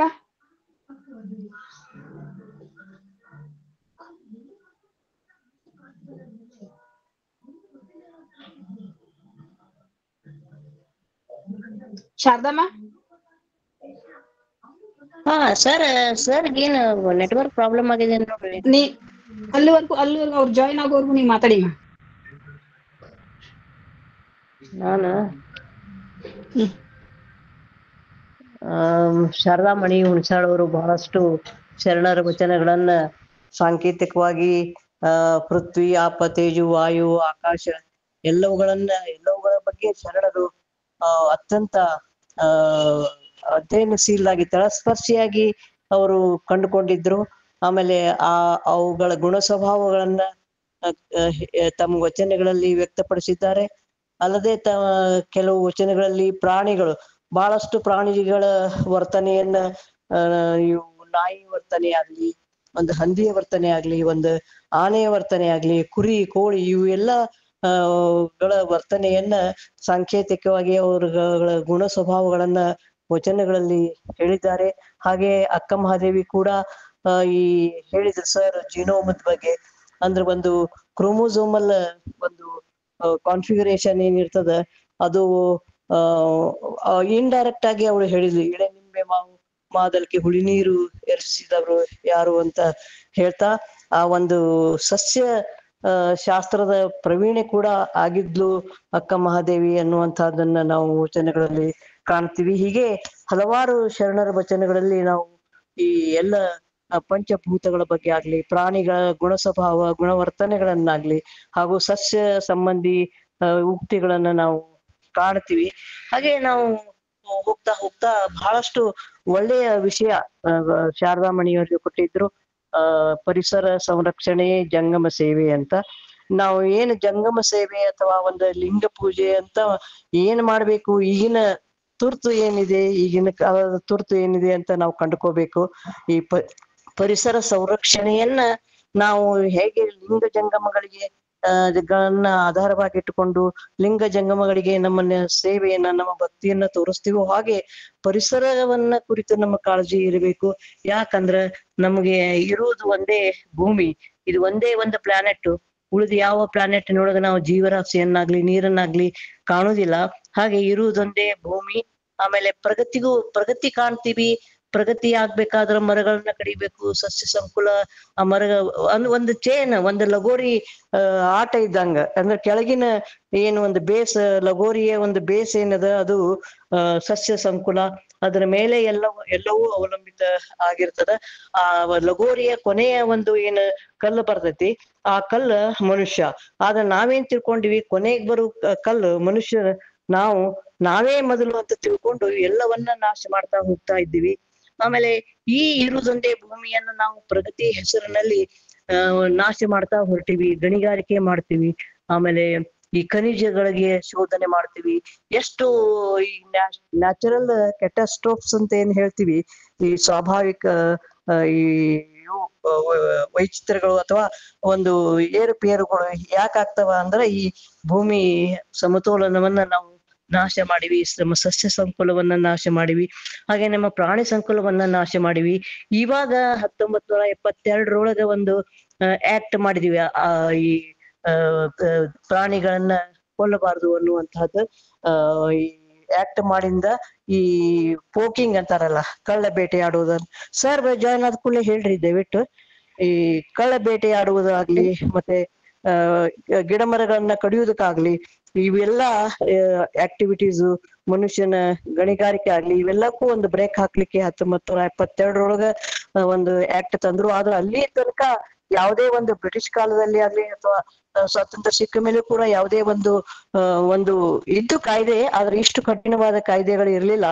ನಾನೊಂದು ಎಲ್ಲೋ ಒಂದ್ ಕಡೆ ಓದಿದ್ದೆ, 1898ರಿಂದ 1925 ಸುಮಾರು 75,000 ಹುಲಿಗಳನ್ನ ಬೇಟೆಯಾಡಿದ್ರು ಅಂತ. ನಮ್ಮ ಈ ಬೇಟೆಯಾಡುವ ಹವ್ಯಾಸ ಈ ಅರಿಸ್ಟೋಕ್ರೆಟಿಕ್ ಫ್ಯಾಮಿಲಿ ಅಂದ್ರೆ ಏನು, ಬಹಳ ಸಮಾಜದ ಉಚ್ಚ ವರ್ಗ ಅಂತ ಏನ್ ಹೇಳಿಸ್ಕೊತಿತ್ತು. ಆಮೇಲೆ ಈ ಸಂಸ್ಥಾನಿಕರು, ರಾಜರು ಇವರೆಲ್ಲ ಬೇಟೆಯಾಡ್ತಿದ್ರು, ಯಾವ್ದು ನಿರಂತರವಾಗಿ ಬೇಟೆಯಾಡ್ತಿದ್ರು. ಆಮೇಲೆ ಸ್ವಾತಂತ್ರ್ಯ ಪೂರ್ವದೊಳಗೆ ಯಾರು ಒಂದು ಹುಲಿಯ ಬಾಲವನ್ನ ಒಂದು ಬೇಟೆಯಾಡಿ ತರ್ತಾರ, ಅವರಿಗೆ 100 ರೂಪಾಯಿ ಕೊಡ್ತಿದ್ರು, ಮತ್ತ ಅವರನ್ನ ಊರಲ್ಲೆಲ್ಲ ಮೆರೆಸ್ತಿದ್ರು. ಒಂದೇನೋ ಅದ್ಭುತ ಕೆಲಸ ಮಾಡ್ಯಾರಂತ. ಈ ರೀತಿ ನಮ್ಮ ಪರಿಸರವನ್ನ ನಮ್ಮ ಬುಡಕ್ಕೆ ನಾವೇ ಕೊಡ್ಲಿಯಿಂದ ಕಡ್ಕೊಂಡಿವಿ. ಈಗ ಸುಮಾರು 75,000 ಹುಲಿಗಳು ಈಗ ಎಷ್ಟು ಅಪರೂಪ ಹುಲಿಗಳು. ಈ ಹುಲಿಗಳನ್ನ ಮತ್ತೆ ನಾವು ಸಂರಕ್ಷಣೆ ಮಾಡುವಂತಹ ಪ್ರಾಜೆಕ್ಟ್ಸ್ ಮಾಡ್ಬೇಕಾಗಿ ಬಂತು. ಅದನ್ನ ನಾವು ಇತ್ತೀಚೆಗೆ ನೋಡಿದೀವಿ. ಶಿವರಾಮ್ ಕಾರಂತರ ಮಗ ಉಲ್ಲಾಸ್ ಕಾರಂತ್ ಅವರು ಆ ಹುಲಿಗಳಿಗೆ ಒಂದು ಕಾಲರ್ ಐಡಿ ಕೊಟ್ಟು ಅದರೊಳಗೆ ಒಂದು ಚಿಪ್ ಕುಡಿಸಿ ಆ ಹುಲಿಗಳ ವಲನಗಳನ್ನ ಅಭ್ಯಾಸ ಮಾಡಿ ಇದು ಟೈಗರ್ ಪ್ರಾಜೆಕ್ಟ್ಸ್ ಮಾಡಿದ್ರು. ಆಮೇಲೆ ನ್ಯಾಷನಲ್ ಪಾರ್ಕ್ಸ್ ಮಾಡಿದ್ರು. ಆಮೇಲೆ ಬರ್ಡ್ ಸ್ಯಾಂಕ್ಚುರೀಸ್ ಮಾಡಿ ಇವನ್ನೆಲ್ಲ ಉಳಿಸ್ಕೊಳ್ಳಿಕ್ಕೆ ನಾವು ಪ್ರಯತ್ನ ಮಾಡಿದರು. ಆದ್ರೆ ಶರಣರ ಕಾಲದೊಳಗ ಇದೆಲ್ಲ ಯಾವುದಿದೆ ಸಮೃದ್ಧವಾದ ಒಂದು ಅರಣ್ಯ ಇರ್ತಿತ್ತು. ಈಗ ನಮ್ಮ ವೆಸ್ಟರ್ನ್ ಘಾಟ್ಸ್ ಈಗ ಸ್ವಲ್ಪ ಉಳಿದಿದ್ದ ಈ ವೆಸ್ಟರ್ನ್ ಘಾಟ್ಸ್ ನೋಡಿದ್ರೆ ನಮಗ್ ಗೊತ್ತಾಗ್ತತಿ. ಇವತ್ತು ಕದಳಿಯ ಬನ ಅಂತ ಬರ್ತದೆ ವಚನದೊಳಗ. ಕದಳಿಯ ಬನ ಹೆಂಗಿರ್ಬೇಕು ಅನ್ನುವಂತಹದನ್ನ ಕಲ್ಪನೆಯನ್ನ ನಾವು ಮಾಡಬಹುದಾಗಿದೆ. ಹೀಗೆ ಬಹಳಷ್ಟು ಮನುಷ್ಯನೇ ಆಕ್ಟಿವಿಟೀಸ್. ಒಂದು ಉದಾಹರಣೆ ಹೇಳ್ತೀನಿ ನಾನು. ಜಿಯಾಲಜಿ ನನ್ನ ಒಂದು ವಿಷಯವಾಗಿದ್ರಿಂದ ಒಂದು ಪಕ್ಷಿಯ ಉದಾಹರಣೆ ಕೊಡ್ತೇನೆ ನಾನು. ಡೋಡೋ ಅನ್ನುವಂತ ಒಂದು ಪಕ್ಷಿ ಇತ್ತು. ಅದು ಮಾರಿಷಸ್ ದ್ವೀಪದೊಳಗ ವಾಸ ಮಾಡ್ತಿತ್ತು. ಈ ಮಾರಿಷಸ್ ಡೋಡೋ ಅನ್ನುವಂತ ಪಕ್ಷಿ ಸುಮಾರು ಯಾವ ಇಯರ್ಸ್ ತೊಳಗಿತ್ತು ಅಂದ್ರೆ 1598ರಿಂದ 1662 ತನಕ ಇತ್ತು. ಈ ಡೋಡೋ ಪಕ್ಷಿ ನಮ್ಮ ಈ ಕೋಳಿ ಇರ್ತತಲ್ಲ, ಕೋಳಿಯ 3 ಪಟ್ಟು ಸೈಜ್ ಇರ್ತತಿ ಇತ್ತು. ಅದು ಆ 3 ಪಟ್ಟು ದೊಡ್ಡದಿರೋದ್ರಿಂದ ಅದಕ್ಕೆ ಆ ಮಾರಿಷಸ್ ದ್ವೀಪದಲ್ಲಿ ಯಾವುದೇ ವೈರಿಗಳು ಇರ್ತಿರ್ಲಿಲ್ಲ ಅವಾಗ ಅದು ಏನಾಗ್ತದೆ, ಸಮೃದ್ಧವಾಗಿ ಎಲ್ಲಿ ಬೇಕಲ್ಲೇ ಚಲಿಸಿ ಎಲ್ಲಿ ಬೇಕಲ್ಲೇ ತಿಂದು ಒಟ್ಟು ಒಂದು ಲಕ್ಸುರಿಯಸ್ ಜೀವನ ಶೈಲಿ ಅದರದಾಗಿತ್ತು. ಅವಾಗ ಏನ್ ಮಾಡ್ತತಿ ಅಂದ್ರ ಆ ಡೋಡೋದಕ್ಕ ಇದು ರೆಕ್ಕೆಗಳಿರ್ತಾವ, ಆದ್ರೂ ಕೂಡ ನೆಲದಲ್ಲಿಯೇ ಅದಕ್ಕೆ ಸಮೃದ್ಧವಾದ ಆಹಾರ ಎಲ್ಲಾ ಸಿಕ್ತಿರುವಾಗ ಅದು ಹಾರುವುದನ್ನ ಬಿಟ್ಟು ಮುಂದೆ ತಲೆಮಾರುಗಳ ನಂತರ ಆ ಡೋಡೋ ಪಕ್ಷಿ ಒಂದು ಫ್ಲೈಟ್ಲೆಸ್ ಬರ್ಡ್ ಅಂದ್ರೆ ಹಾರಲಾರದಂತ ಪಕ್ಷಿಯಾಗಿ ಉಳಿತು. ಈ ಪಕ್ಷಿ ಮುಂದೆ ಏನಾಗ್ತತಿ ಅಂದ್ರೆ ಇದು ಒಂದು ಪರಿಸರಕ್ಕೆ ಸಂಬಂಧಪಟ್ಟಂತ ಒಂದು ದುರಂತ ಕಥೆ ಟೈಪ್ ಇದು. ಆದ್ರೆ ನಿಜವಾಗಿ ಆದದ್ದು 1598ರಲ್ಲಿ ಇವು ಪಕ್ಷಿಗಳು ಸಮೃದ್ಧವಾಗಿರ್ತಾವ. ಈ ಪಕ್ಷಿಗಳನ್ನ ಬೇಟೆಯಾಡ್ತಾ ಬೇರೆ ಬೇರೆ ಭಾಗಗಳಿಂದ ಕಾಂಟಿನೆಂಟ್ಸ್ ದಿಂದ ಜನ ಎಲ್ಲ ಬಂದು ಈ ಬಹಳ ರುಚಿನೂ ಇರ್ತಂತೆ ಇದ್ರ ಮಾಂಸ. ಅದಕ್ಕೆ ಬೇಟೆಯಾಡಿ ಏನಾಯ್ತು, ಈ 1462ರೊಳಗ ಒಂದು ಕೊನೆಯ ಡೋಡೋ ಪಕ್ಷಿ ನಾಶ ಆಯ್ತು ಅಂತ ಹೇಳ್ತಾರೆ. ಅಂದ್ರ ಸರ್ವನಾಶ ಅಂದ್ರೆ ಎಕ್ಸ್ಟಿಂಕ್ಟ್ ಬರ್ಡ್ ಆಗಿ ಉಳಿದ ಇವಾಗ. ಈ ಡೋಡೋ ಪಕ್ಷಿ ಏನ್ ತಿಂತಿತ್ತು ಅಂದ್ರ ಆ ಮಾರಿಷಸ್ ದ್ವೀಪದೊಳಗ ಕ್ಯಾನ್ಬೆರಾ ಅನ್ನುವಂಥ ಏನು ಸಸ್ಯಗಳು ಸಮೃದ್ಧವಾಗಿ. ಸರ್ ಜಾಯಿನ್ ಆಗಿದ್ರೆ ನಾನು ಇದೊಂದು ಇನ್ಸಿಡೆಂಟ್ ಮಾತಾಡ್ರಿ. ಕ್ಯಾನ್ಬೆರಾ ಅನ್ನುವಂತ ವೃಕ್ಷಗಳು ಸಾಕಷ್ಟಿದ್ದು ಎಲ್ಲೇ ಈ ಮಾರಿಷಸ್ ದ್ವೀಪದೊಳಗ. ಈ ಕ್ಯಾನ್ಬೆರಾ ಹಣ್ಣಿನ ಒಂದು ಬೆರೀಸ್ ಅನ್ನ ತಿಂದು ಈ ಡೋಡೋ ಪಕ್ಷಿ ಇದು ಆಗ್ತಿತ್ತು. ಆಮೇಲೆ ಇದು ಕ್ಯಾನ್ಬೆರಾ ಏನು ಗಿಡದ ಬೀಜಗಳೇನಿರ್ತಾವ ಬಹಳ ಹಾರ್ಡ್ ಇರ್ತಾವ. ಅವು ಸುಲಭವಾಗಿ ಮೊಳಕೆ ಹೊಡಿತಿರ್ಲಿಲ್ಲ. ಈ ಡೋಡೋ ಪಕ್ಷಿ ಆ ಕ್ಯಾನ್ಬೆರಾ ಅನ್ನುವಂತ ಸಸ್ಯಗಳ ಬೀಜಗಳನ್ನ ತಿಂದ ಮೇಲೆ ಅದು ಮೃದುವಾಗ್ತಿತ್ತು. ಮೃದುವಾಗಿ ತರ ಮಲದಿಂದ ಹೊರಗೆ ಬಂದಾಗ ಮೃದುವಾಗಿ ಮೊಳಕೆ ಹೊಡಿತಿತ್ತು. ಅಂದ್ರೆ ಈ ಡೋಡೋ ಪಕ್ಷಿ ಇರ್ಲಾರ್ದಕ್ಕ ಏನಾಯ್ತು ಅಂದ್ರ ಮುಂದ ಈ ಕ್ಯಾನ್ಬೆರಾ ಸಸ್ಯಗಳು ಕೂಡ ಒಂದಕ್ಕೊಂದು ಈ ಪರಿಸರ ಏನದ ಅದು ಒಂದು ಚೇನ್ ಅದ, ಇಕೋಸಿಸ್ಟಮ್ ಒಂದು ಚೇನ್ ಟೈಪ್. ಈ ಡೋಡೋ ಪಕ್ಷಿ ಇರ್ಲಾರ್ದಕ್ಕ ಕ್ಯಾನ್ಬೆರಾ ಇದ್ರದ್ದು ಗಿಡಗಳದ ಒಂದು ಇದು ಏನಾಯ್ತು, ಪ್ರೊಪಗೇಷನ್ ಒಂದು ಏನಂತಾರ ವಂಶದ ಮುಂದುವರಿಕೆ ಕಡಿಮೆ ಆಗ್ತಾ ಈಗ ಇದು ಆ ದ್ವೀಪದೊಳಗ ಬರೀ 4 ಇದು ಉಳ್ದಾವ ಅಂತ ಈ ಗಿಡಗಳು ಕ್ಯಾನ್ಬೆರಾದ. ಈ 4 ಗಿಡಗಳ ಹೆಂಗ ಈಗ ವಿಜ್ಞಾನ ಬಹಳ ಮುಂದುವರಿತಾ ಇದೆ.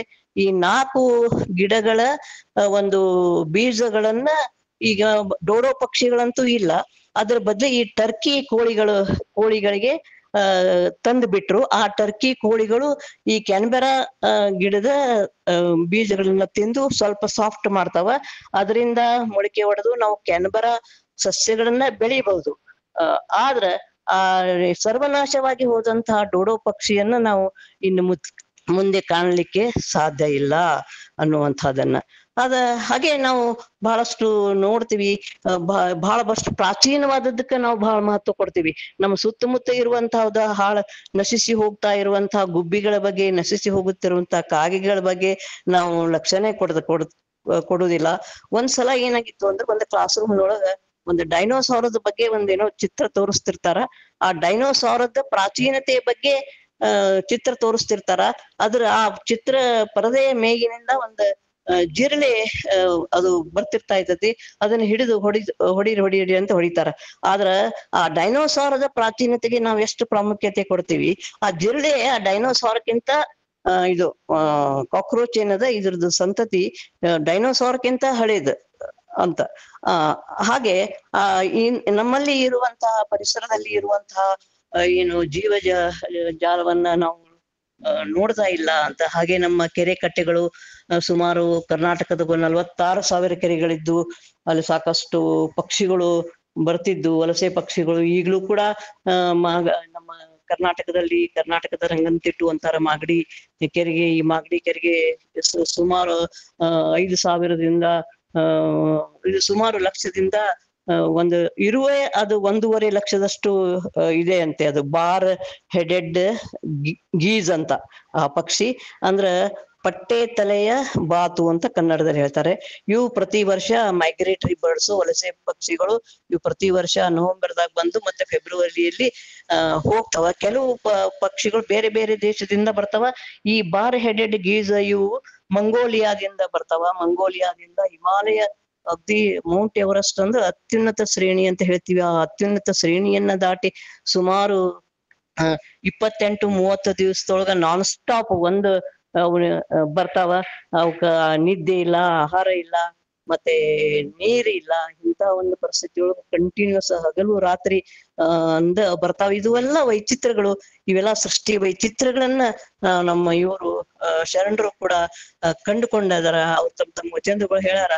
ಅಕ್ಕ ಮಹಾದೇವಿಗೆ ಗೊತ್ತಿತ್ತು ಕಿಲಿಪಿಲಿ ಓದುವ ಗಿಡಿಗಳಿರ ನೀವು ಕಾಣಿರಿ ಅಂತ ಕೇಳ್ತಾಳಂದ್ರ ಅದು ಅವಕ್ಕೆ ಗೊತ್ತಿರ್ತತಿ. ಅಕ್ಕ ಮಹಾದೇವಿ ಚನ್ನಮಲ್ಲಿಕಾರ್ಜುನನ್ನ ಅವು ಪಕ್ಷಿಗಳು ಕಾಣ್ಲಿಕ್ಕೆ ಸಾಧ್ಯ ಇಲ್ಲ, ಗೊತ್ತದ. ಅದ ಯಾಕೆ ಹಾಗೆ ಕೇಳ್ತಾಳ ಅಂದ್ರ ಭಾವ ತೀವ್ರತೆಯಿಂದ ಚನ್ನಮಲ್ಲಿಕಾರ್ಜುನನ್ನ ಹಗಲು ರಾತ್ರಿ ಅರಸ್ತಿರ್ತಾಳಲ್ಲ, ಹುಡುಕ್ತಿರ್ತಾಳಲ್ಲ. ಅದಕ್ಕೆ ನೀವು ಕಾಣಿದ್ರೆ ಪಕ್ಷಿಗಳು ಕೆಲವು ಆ ಕಂಡುಕೊಳ್ಳು ಇದು ಇರ್ತಿತ್ತು, ಡೆಸ್ಟಿನೇಷನ್, ಬೇರೆ ಬೇರೆ ಪ್ರದೇಶಗಳಿಗೆ ಹೋಗುವಂತಹ ನನ್ನ ಒಂದು ಇದು ಇದೆ, ನನ್ನ ಒಂದು ಅಭಿಪ್ರಾಯ. ಕೆಲವು ಪಕ್ಷಿಗಳಿಗೆ ಇರ್ತದ, ಕೆಲವು ಪಕ್ಷಿಗಳು ಮಿಮಿಕ್ರಿ ಮಾಡ್ತಾವ.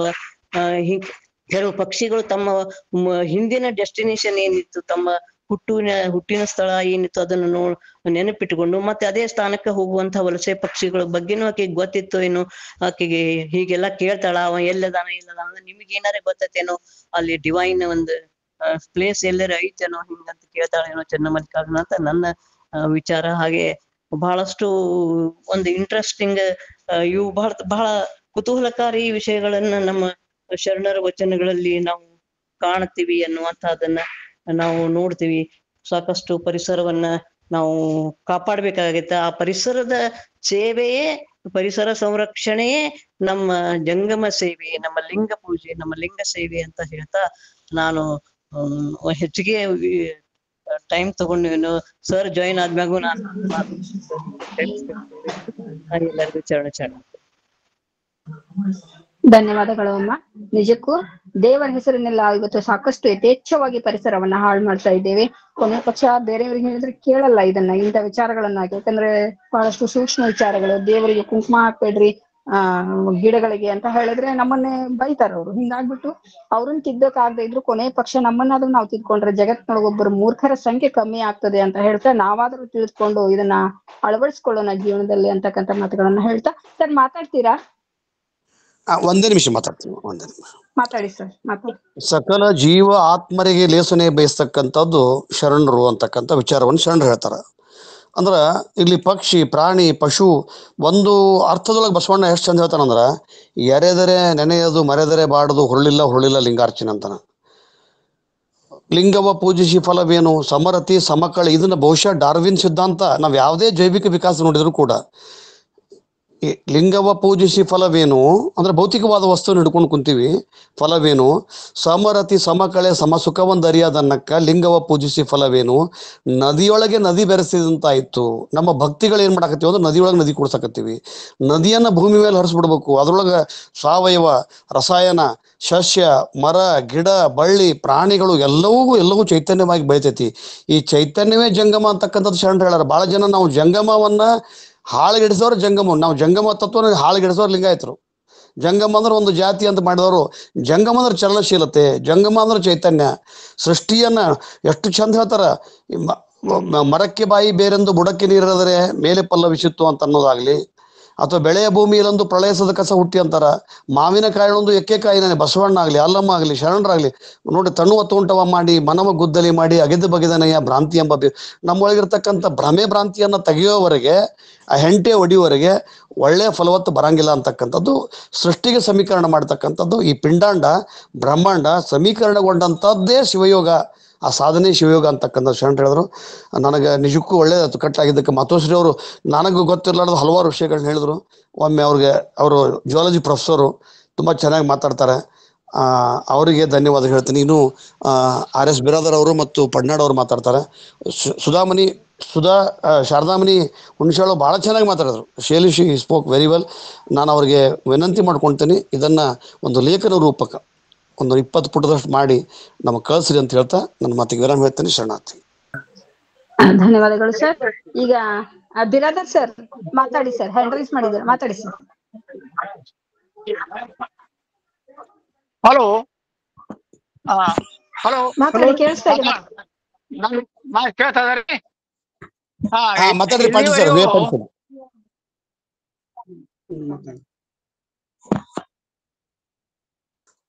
ಪಾಟೀಲ್ ಸರ್ ಮಾತಾಡ್ರಿ. ಯಾರು ಬ್ಲಾಕ್ ಮಾಡಿದಾರ? ಪಾಟೀಲ್ ಸರ್ ಅನ್ಮ್ಯೂಟ್ ಮಾಡ್ಕೊಂಡು ಮಾತಾಡ್ರಿ. ಕೇಳ್ತಾ ಇದಾರೆ? ಕೇಳಿಸ್ತಾ ಇದೆ.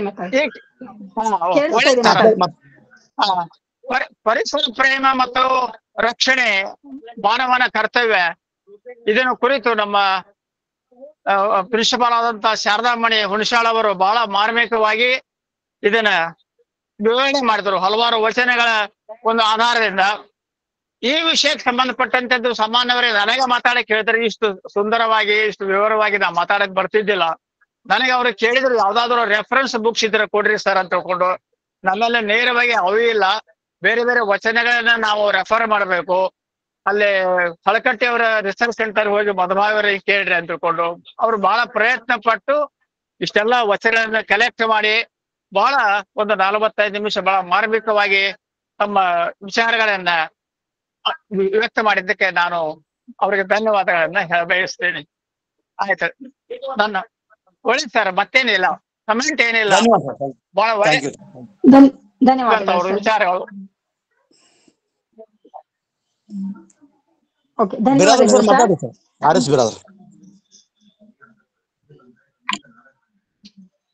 ಶರಣಾರ್ಥಿಗಳು ಶರಣಾರ್ಥಿಗಳ್ರಿ. ಶರಣಾರ್ಥಿ ಮಾತಾಡಿ ಸರ್.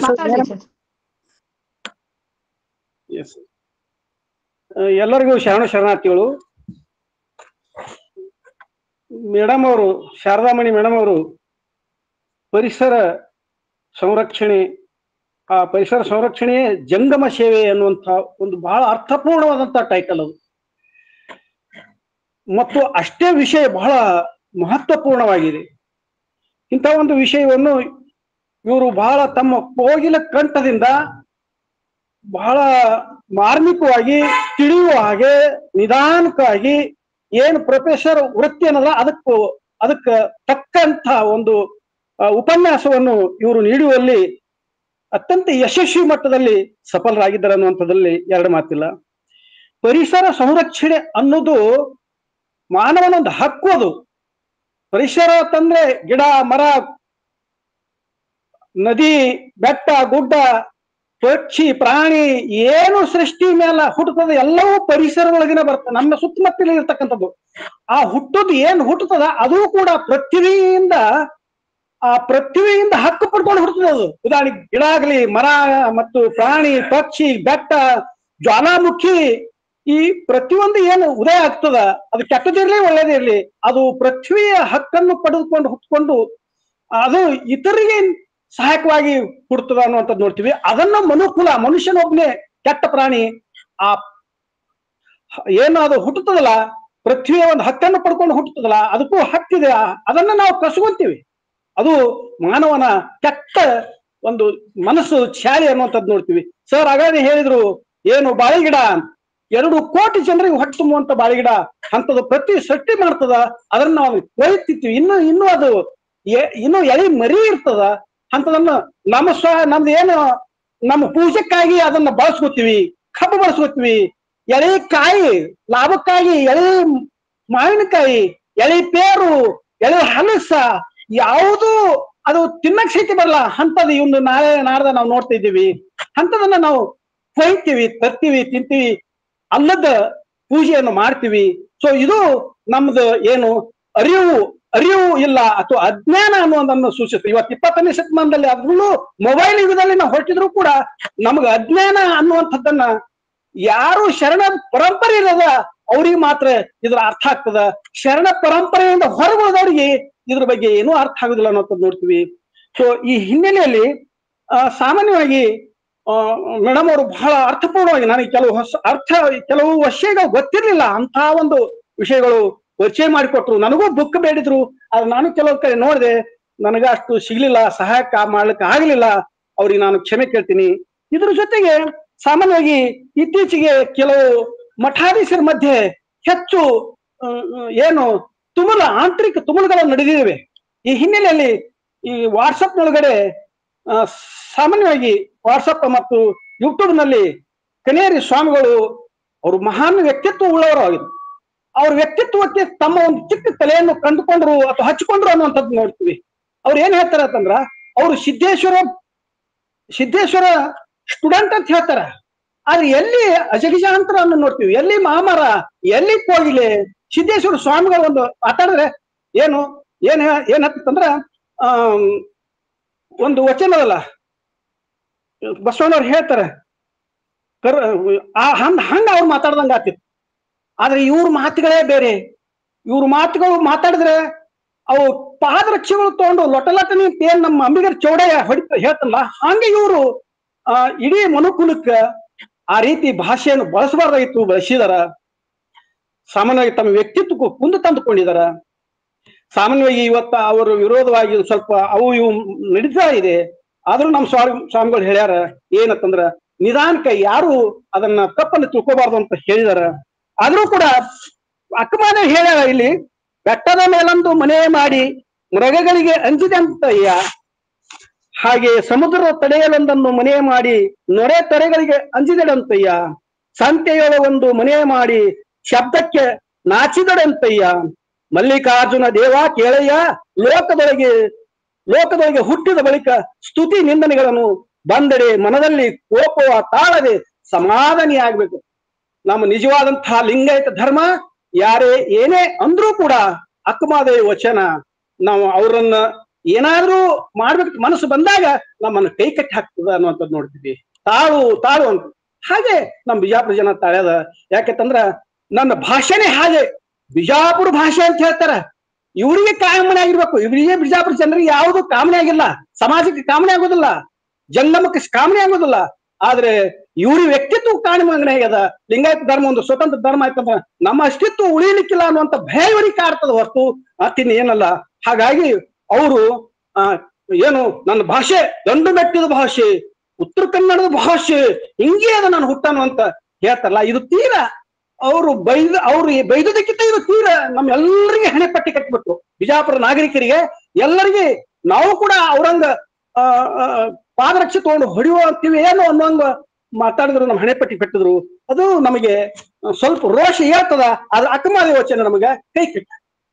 ಇದಕ್ಕೆ ನಾವೇನು ಶರಣರ ನೀವೇ ಏನ್ ಮಾಡ್ತೀರಿ, ಓದೋ ಪ್ರತಿ ಎಲ್ಲ ನಿಮ್ಮೆಗೆ ಅನ್ನುವಂಥದ್ದನ್ನ ನಾವು ಶರಣರ ಮೇಲೆ ಬಿಡ್ತೇವೆ ಅನ್ನುವಂಥದ್ದು ನೋಡ್ತೀವಿ. ಸೊ ಈ ಹಿನ್ನೆಲೆಯಲ್ಲಿ ಏನು ಚೆನ್ನಾಗಿ ನಮ್ಗೆಲ್ಲರಿಗೆ ಉಪನ್ಯಾಸ ನೀಡಿದ್ದಕ್ಕಾಗಿ ಶಾರದಾಮಣಿಯವರಿಗೂ ನನ್ನ ಕುಟುಂಬದ ವತಿಯಿಂದ ಹೃತ್ಪೂರ್ವಕವಾದಂತ ವಂದನೆಗಳು. ಜೊತೆಗೆ ಪಟ್ಟಣ ಗುರುಗಳಿಗೂ ನನ್ನ ಹೃತ್ಪೂರ್ವಕ ವಂದನೆಗಳು.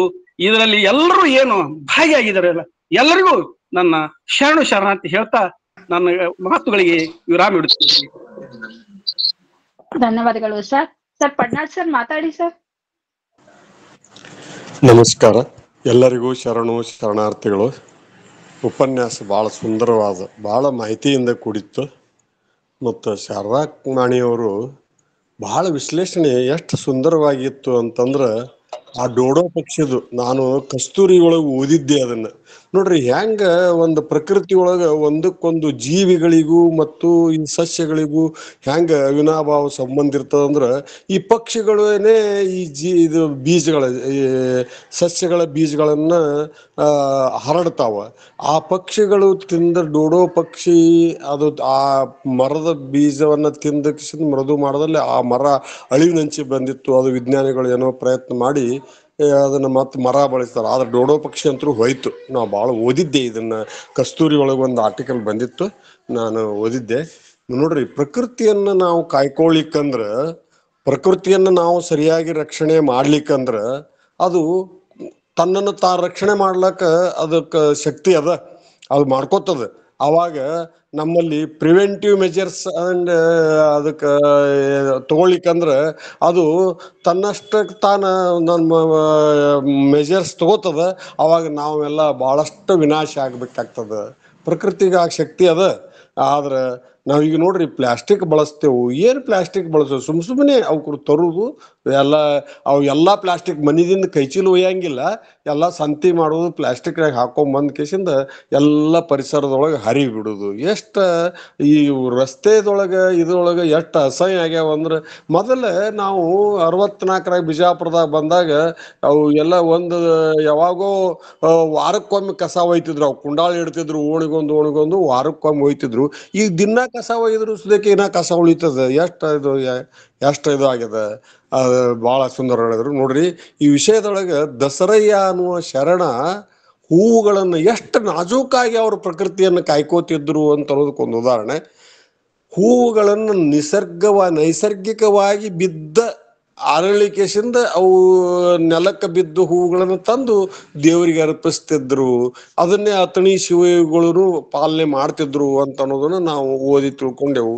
ಹಾಗೆ ನಾವು ಆ ಪ್ರಕೃತಿಯನ್ನು ರಕ್ಷಣೆ ಮಾಡೋದು ಬಹಳಷ್ಟು ಅವಶ್ಯಕತೆ ಅದ. ಎಷ್ಟ ಅರಿವಿ ಜನ ಬಳಸೋದಕ್ಕೆ ಕೆಲವೊಂದು ಬಳಕೆಯನ್ನ ಸ್ವಲ್ಪ ನಿಯಂತ್ರಣದೊಳಗೆ ಇಡಬೇಕಾಗ್ತದ. ಬಟ್ಟೆ ಏನು ಬಳಸ್ತಾರ ಅವ್ರನ್ನ ಇನ್ನೂ ಏನು ತೊಡಲಾಕ ಉಪಯೋಗ ಇರುವಂತ ಅವ್ರನ್ನ ಹೆಂಗೆ ಬಿಸಾಕ್ತಾರ, ಅವುಗಳನ್ನ ಎಷ್ಟು ಅಂದ್ರೆ ನಾವು ಪ್ರಕೃತಿ ಒಳಗಿಂದೇ ಬಳಸ್ತೇವು, ಅದರಿಂದ ನಾಶ ಆಗ್ತದ ಅಂತ ಅನ್ನೋದೇ ಗೊತ್ತಿಲ್ಲ.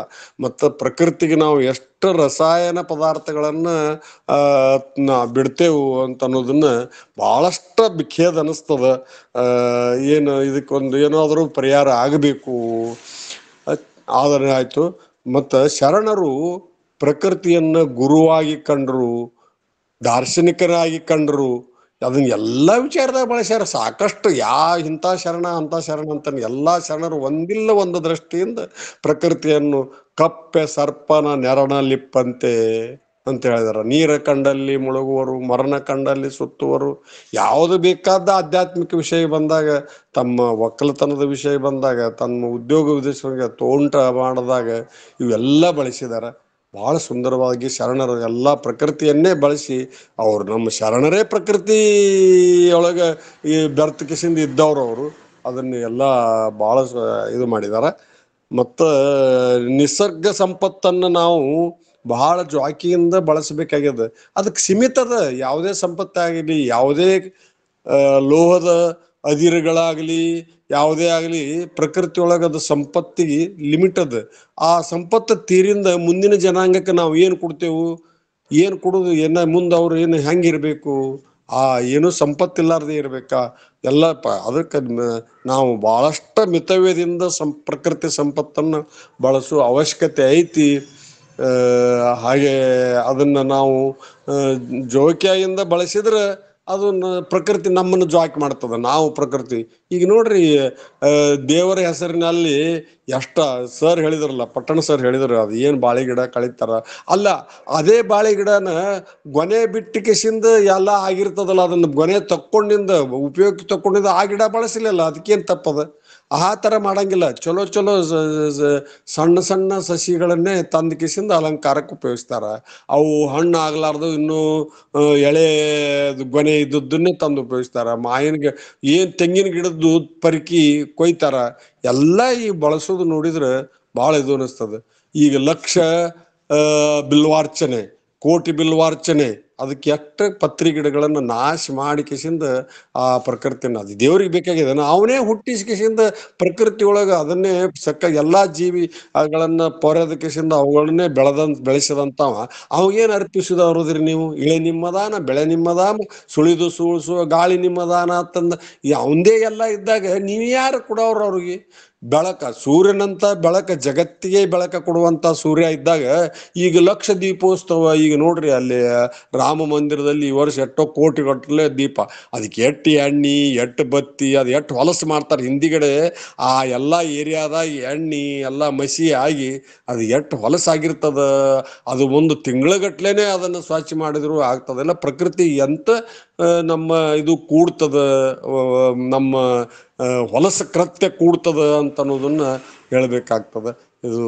ಬಹಳಷ್ಟು ನೋವು ಅನಿಸ್ತದ ನಾವು ಮಿತವ್ಯಯಿಯಾಗಿ ಮಿತಬಳಕೆದಾರರಾಗಿ ಊಟ ತಿಂಡಿ ಒಳಗೆ ಸುದ್ದಕ್ಕೆ ನಮ್ಮ ಶರಣರ ಮಿತವಾಗಿ ಬಳಸ್ಕಿಸಿಂದ ಮಿತವಾಗಿ ಇದು ಮಾಡಿದ್ರು ಅಂಥದನ್ನ ನಾವು ಎಲ್ಲಾ ಪ್ರಕೃತಿ ಒಳಗೆ ಏನು ಅನ್ನ ಹಾಳು ಮಾಡ್ತಾರ ಈ ಪುಕ್ಕಟ್ಟ ಅಕ್ಕಿ ಕುಡ್ಲಾಕತ್ಯಾರ ಪುಕ್ಕಟ್ಟ ಇದು ಮಾಡ್ಲಾಕತ್ತಿದೆ ಅಂದ್ರೆ ಎಷ್ಟು ಈ ರಸ್ತಾದ ವಾಕಿಂಗ್ ಹೋದಾಗ ನೋಡ್ಬೇಕು ಪ್ರತಿಯೊಂದು ಕುಂಡಾಳಿ ಕಸದ ಇದ್ರ ಬಲ್ಲಿ ಬಿದ್ದಿರ್ತದ ಇದ್ರ ರಾಶಿಗಟ್ಲೆ ಅನ್ನ ಬಿದ್ದಿರ್ತದ ಇವೆಲ್ಲ ಬಹಳ ನೋವು ಅನಿಸ್ತವ ಆದ್ರೂ ಏನು ಮಾಡಕ್ಕಾಗಂಗಿಲ್ಲ ನಾವು ಎಲ್ಲ ಇಲ್ಲಿ ಒಂದು ವೇದಿಕೆ ಒಳಗ ಹಂಚ್ಕೋಬೇಕಂತ ಅನಿಸ್ತು ಅದಕ್ಕೆ ವಿಷಯವನ್ನ ಹಂಚಿಕೊಂಡೆ ನಾವು ಪ್ರಕೃತಿಯನ್ನ ನಾವು ರಕ್ಷಣೆ ಮಾಡಿದ್ರೆ ಅದು ನಮ್ಮನ್ನು ರಕ್ಷಣೆ ಮಾಡ್ತದ ಅನ್ನುವಂತ ಒಂದು ಮಾತು